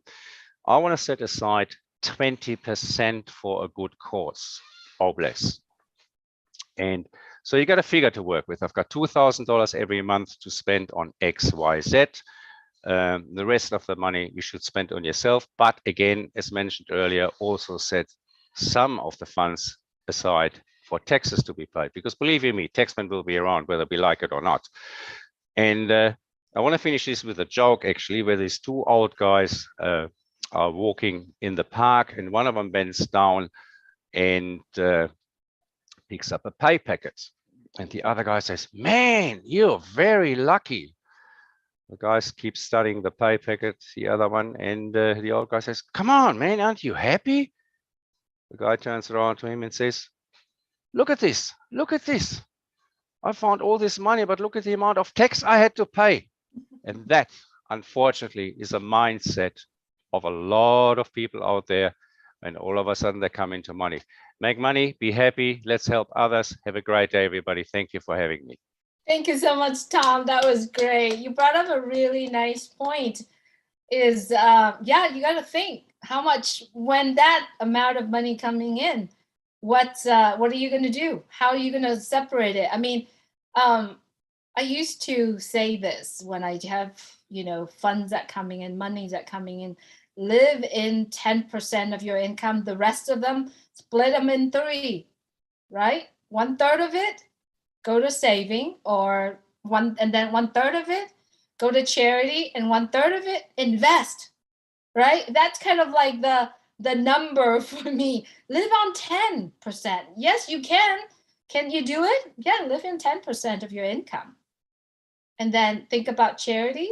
But now when we are in OnPassive, how many of us having more than one account? Can we do 100% to Oblast? Oh, yes. 100% times 5 accounts. Think about that. I mean, I'm just really throwing numbers out here, right? Because a lot of us say, oh, I'm just going to do 10% to Oblast. No, many of us, I mean, if you really think about the values that are offering an OnPassive, will you say, I'm willing to do 100% of this particular account to Oblast, right? And if I have more than one, that has multiple account? Can you do more than one? Oh, I love it when it talks to about giving. I love talk about it. So if you haven't really decided on the number itself, designate it, write it down. You don't have to tell anybody. All you got to do is, I know that this is going to go to Oblast, or this is going toward my traveling for the projects and all that stuff. Tom, thank you so much for bringing that on, because This is I know. sorry, Julie, just one thing I forgot when I said to make a plan. By making a plan, I really sincerely mean writing it down either on a whiteboard, piece of paper, whichever the case may be, and maybe put it into categories A, B, and C. A being the stuff that needs to be done, like paying off your credit card, paying off the mortgage, blah, blah, blah, blah, blah. B, the items with the next priority. And C, stuff that is not all that important, but at some stage you really, really would like to do. Make that plan, then work your plan. Thank you very much. Love it. Love it. Thank you so much, Tom, for coming on. All right, everyone, we got 10 minutes. We got 2 hands raised, 3 hands raised now. We got to cut down the time that we are speaking. So we got everybody in. However, I wonder if Lily Lane, if you are here, Chris has mentioned about the homework, and you had a little homework to do. And if you are in, please come on and join us. And if you're declined, I know that you're not in a place to share, which is okay. But if you're here, please join us on the panel. All right, up next, we have Dr. Benny, Abdullah Rahman, and then Sherry Green. Those are the 3 speakers that we have.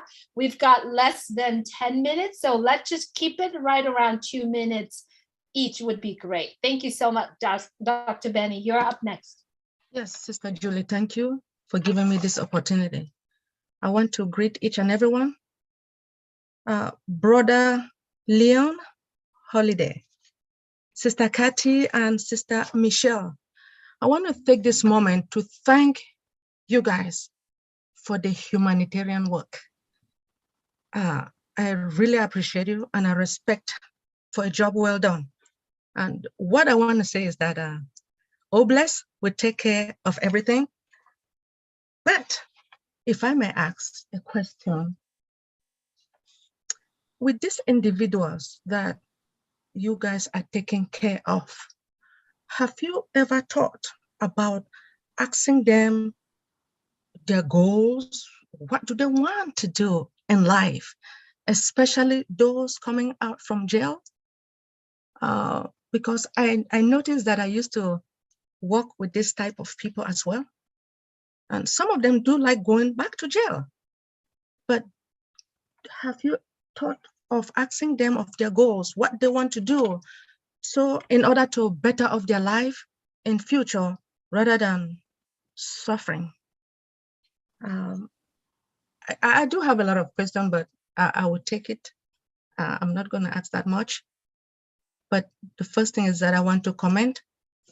And for Sister Kathy, I don't know, are you around? No. Kathy and Michelle, I think they're on, but I believe Kathy was getting ready for work. Oh, okay, never mind. Yeah. It's okay. I'm not going to waste too much time, but I just want to commend you for your work. And I am willing to work with you all because I want the best for them. I don't want them to suffer. So despite the fact that I am in Maryland, when the dollars start coming, I can still fly to California and work with you. Gotcha. Thank you so much. Yeah. Thank you. Thank you so much, Dr. Benny. Yeah. I've got Dr. Benny's numbers, and if anyone would like to connect with her, let's do it. If we can do this together, I'm very sure we can make the biggest difference, right? Wherever we are. So the more, yes, that's what I mentioned before. The more people come together, the more creative and more things.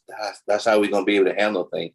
And I picked up on a lot that Dr. Benny was saying last week. Getting the money in the right direction in the right people's hands. That's what it's all about too. So there's a lot of resources. Absolutely. Thank you so much, Leon. Thank you, Dr. Ben. All right, Abdullah Rahman, if you could please unmute your mic. Thank you so much for being here with us. Thank you very much. I would like to appreciate the effort of our leaders for this wonderful gathering. Let me go straight to the point considering the time given.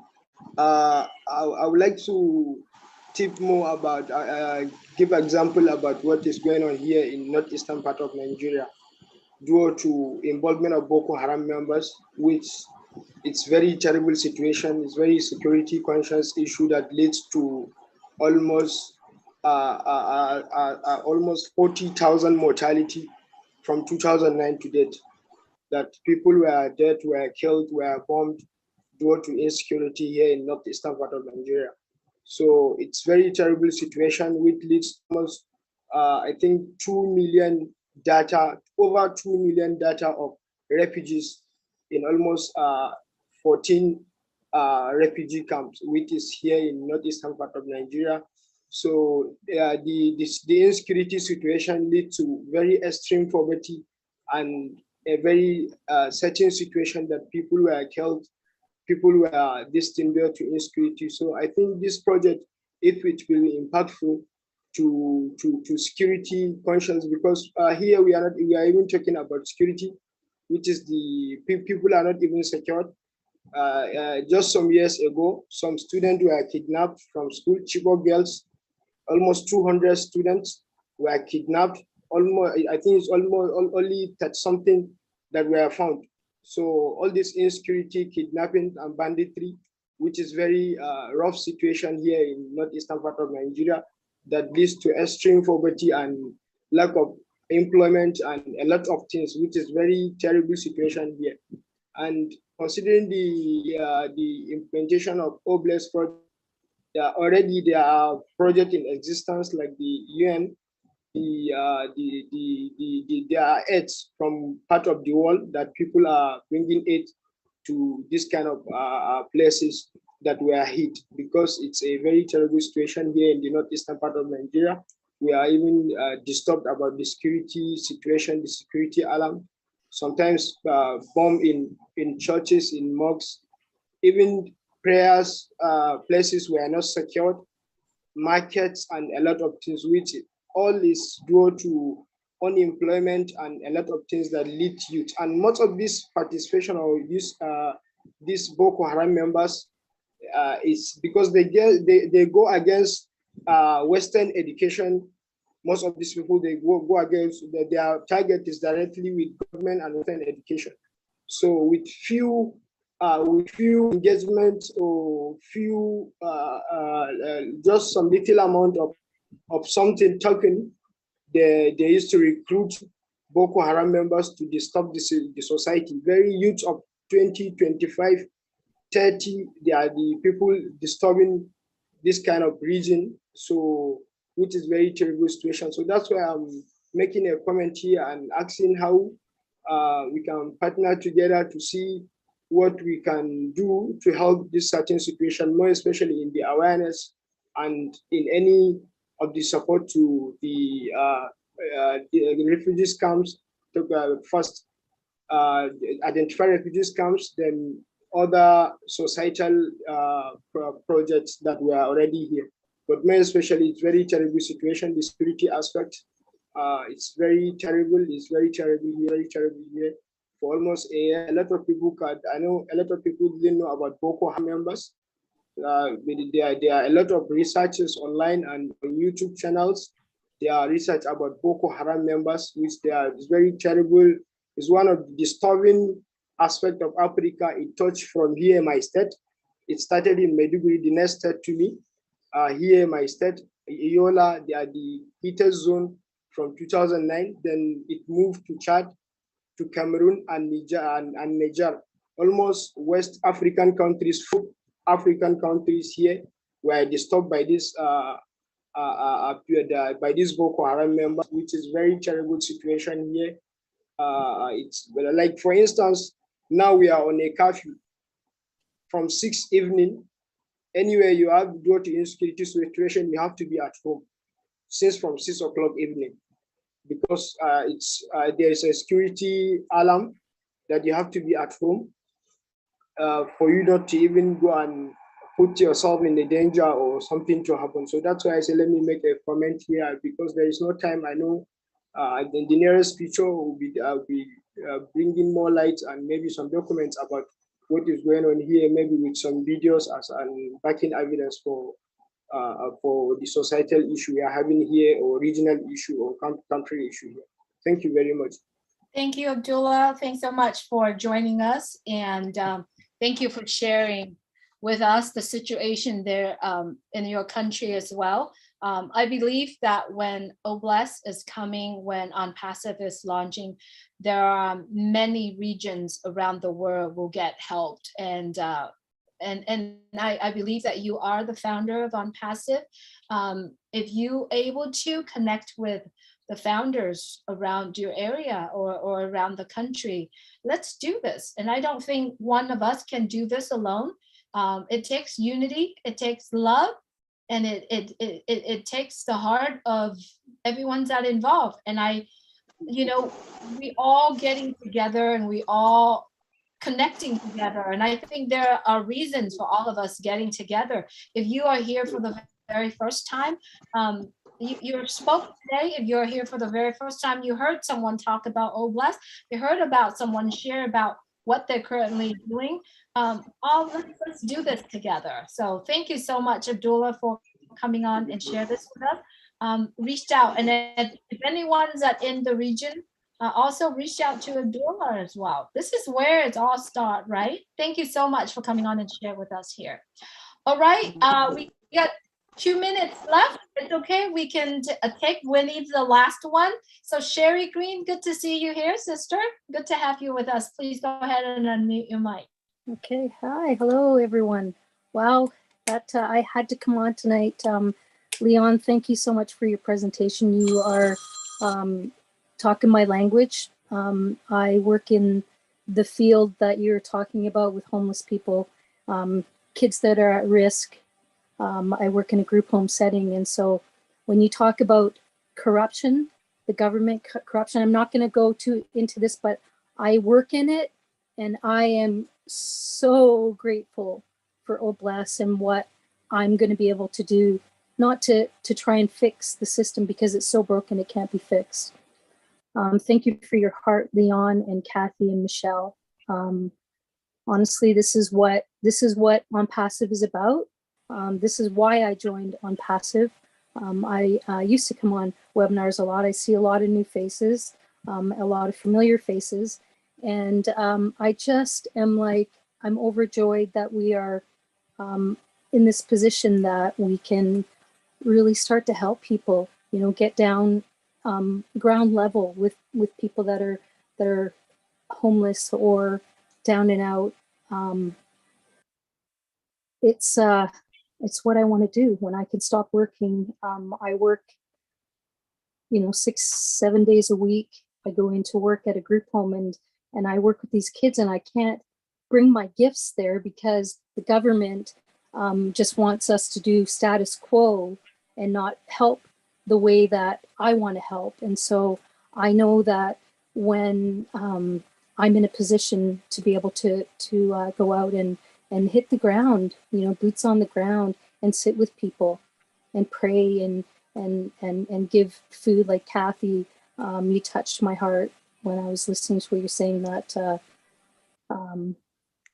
that's what I'm here for. And so Leon, I would love to connect, and we need a Canadian I guess I don't know, chapter, whatever you want to call it, because I have been brainstorming exactly what you're talking about, and I've been looking for land. We talked about the 3D printing, and my mind was blown, and I'm like, thank you, God, like this is it. This is how we're gonna help the people. And so I'm just like, my heart is pounding out of my chest. I had to come on tonight. I listen in the background when I'm at work, and rarely do I get to come on anymore, but wow, I'm just, I'm so touched. And to watch, there's over 1 million founders that have come in since I became a founder, and to watch it, it's just like, I can't, like, I'm out of my body right now with joy. So thank you so much to everybody, and let's do this. Let's help the people. Let's sit beside them and talk to them and find out what's weighing on their heart, you know, and yeah, let's do it. So I love you guys. Thank you so Ash, much. Mufara, you are like, I love your heart. I need to say it. I love your heart. What you've done, your heart and your mind. Thank you, sir. That's all I got. Thank you so much, Sherry. It's good to see Sorry, you. I took a little bit longer, Julie, but No worries. No, had to get it out. no worries at all. Thank you for coming on today. It's good to see you, though. Yeah, Good thank to you. on here. Yeah. On Once channel. On Passive goes, I'm out. I no more work for this kid. So That's thank you very right. much. Thank you for your heart. Thank you for sharing here. We miss you in California. You've got Oh, to. well, that's really another thing that get really to see touched me, because that's the area that I lived in a couple of times. And so I know the Oxnard area. I know what you got. I actually have a founder that is working on a program. I want to connect her with you, Leon. Okay. And she's like the most amazing woman. So I'll reach out to you. Okay. Okay. Perfect. Thank you. Okay. Good night. Thank you I'm so going to much. unmute myself. Otherwise I won't stop. Love you, Sherry. Thank you so much for being here with us. All right, Winnie from Rwanda. Winnie, if you would please, my dear friend, it's been a long time. We haven't seen you or spoke with you. I want to hear your voice. Hello. Hi, Winnie. Do you hear me? Yes, I can hear you. I like to hear your voice. It's been a while. Bless you, ma'am. God bless you so much. Yes, I'm Winnie from Rwanda. Yeah, I am your friend, as our CEO used to tell us. I really appreciate that I have a great family. On Passive is a great family from far away, from Africa, USA, Canada. I am really grateful that I have family like you all, my friends, my sisters and brothers. Yeah, here is not a morning, it's still a night. When I wake up, yeah, I fall on this webinar, which is a good webinar. I like Obres. I like the people of On Passive. I like your heart. You know, the heart of giving, it doesn't require much. The heart of giving just require that the willingness of even to talk to someone, to tell him, be patient, God loves you, I love you. That is enough. Even you don't have something. Do you know one coin can feed one family here? If I have one coin, I know I can feed someone who, there are many people here around the world, many women, many children who are suffering. Really, I am thankful to God. I'm thankful to Ash Mufare, who really had this opportunity for the people who have that heart of helping others. Here in Rwanda, I have a charity. Yes, a charity for children. I'm focusing on children. But when we say about children who are suffering, who need to go to school, children who are sleeping empty stomach, just you have to think about their families. Many of them are from the poor families, from a single mother who doesn't have nothing to feed them. I demand myself, what can I do here in my community? Yes, fortunately, I meet On Passive. Obres is really my answer. I prayed a lot. to find a platform where I can myself, I express myself to what I am willing to do with the people who are willing like me, who has that heart, that faith, that belief, that now I can say nowadays, if you can realize it, nowadays this world, many people are selfish, but it requires me and you to change that belief, to change how people they believe. We don't have to be selfish to be satisfied. No, we have to share what we have with the neighbors, with those who are in need, who need us.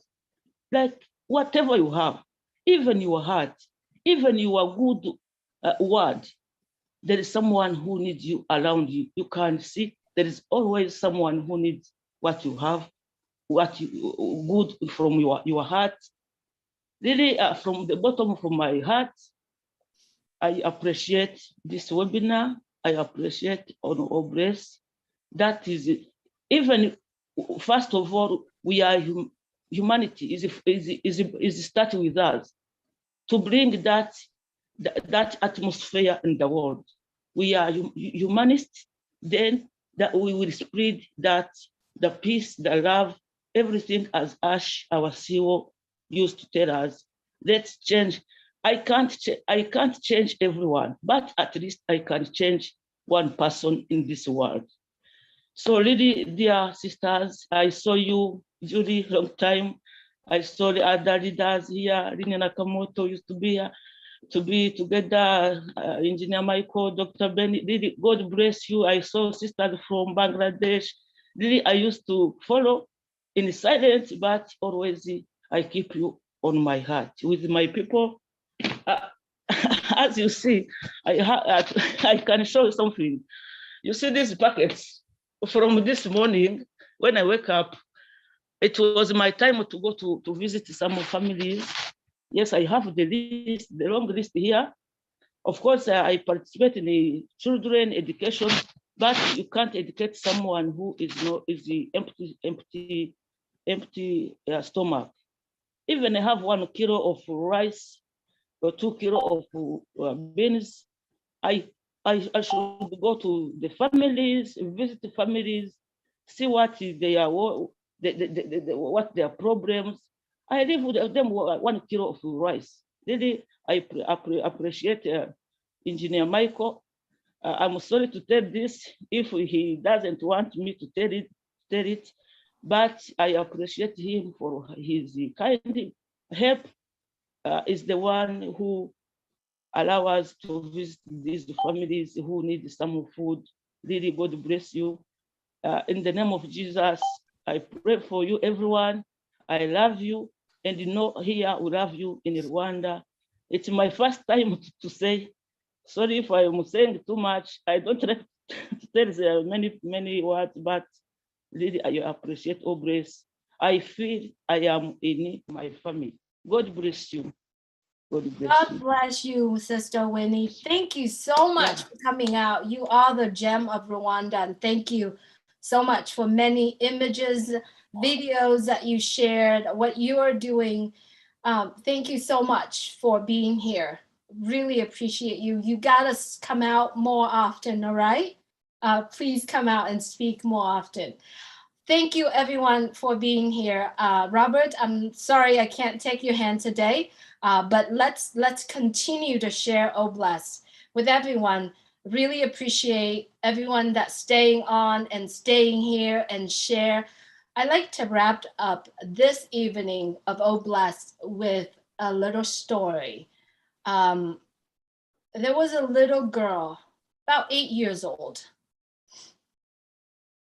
She was helping her uncle to do something. I don't remember what it was, but she got paid about 50 cents. She wrapped that 50 cents in her hand very tight to walk to the store and buy her favorite candy. Along the way, she went to the store and she saw this man with no hands, no arms, and no legs. And he was sitting in the middle of the puddle of water on a cutout little piece of tire that cut out. And all the people was gathering around this man, armless and legless. She was only 8, and she was curious, why are people getting together? When she walked down and saw that man, her heart dropped. How could anybody carrying their life, living their life in that condition? At that moment, she walked up to him and just put that 50 cent right on his lap and walked away. She was sad, but she carried that dream. She said, I wish some rich people sit on the very top of the world, the people that has money full in their pocket. I hope that some people will turn around and look at these unfortunate people and teach them the skills, how to be financial freedom to help other people. That 8-year-old girl is now 40 years later in the present of us today, sharing her dream.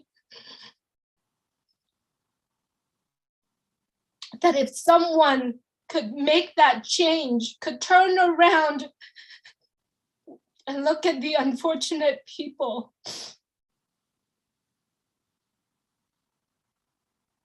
that person's dream, that little girl's dream has came true.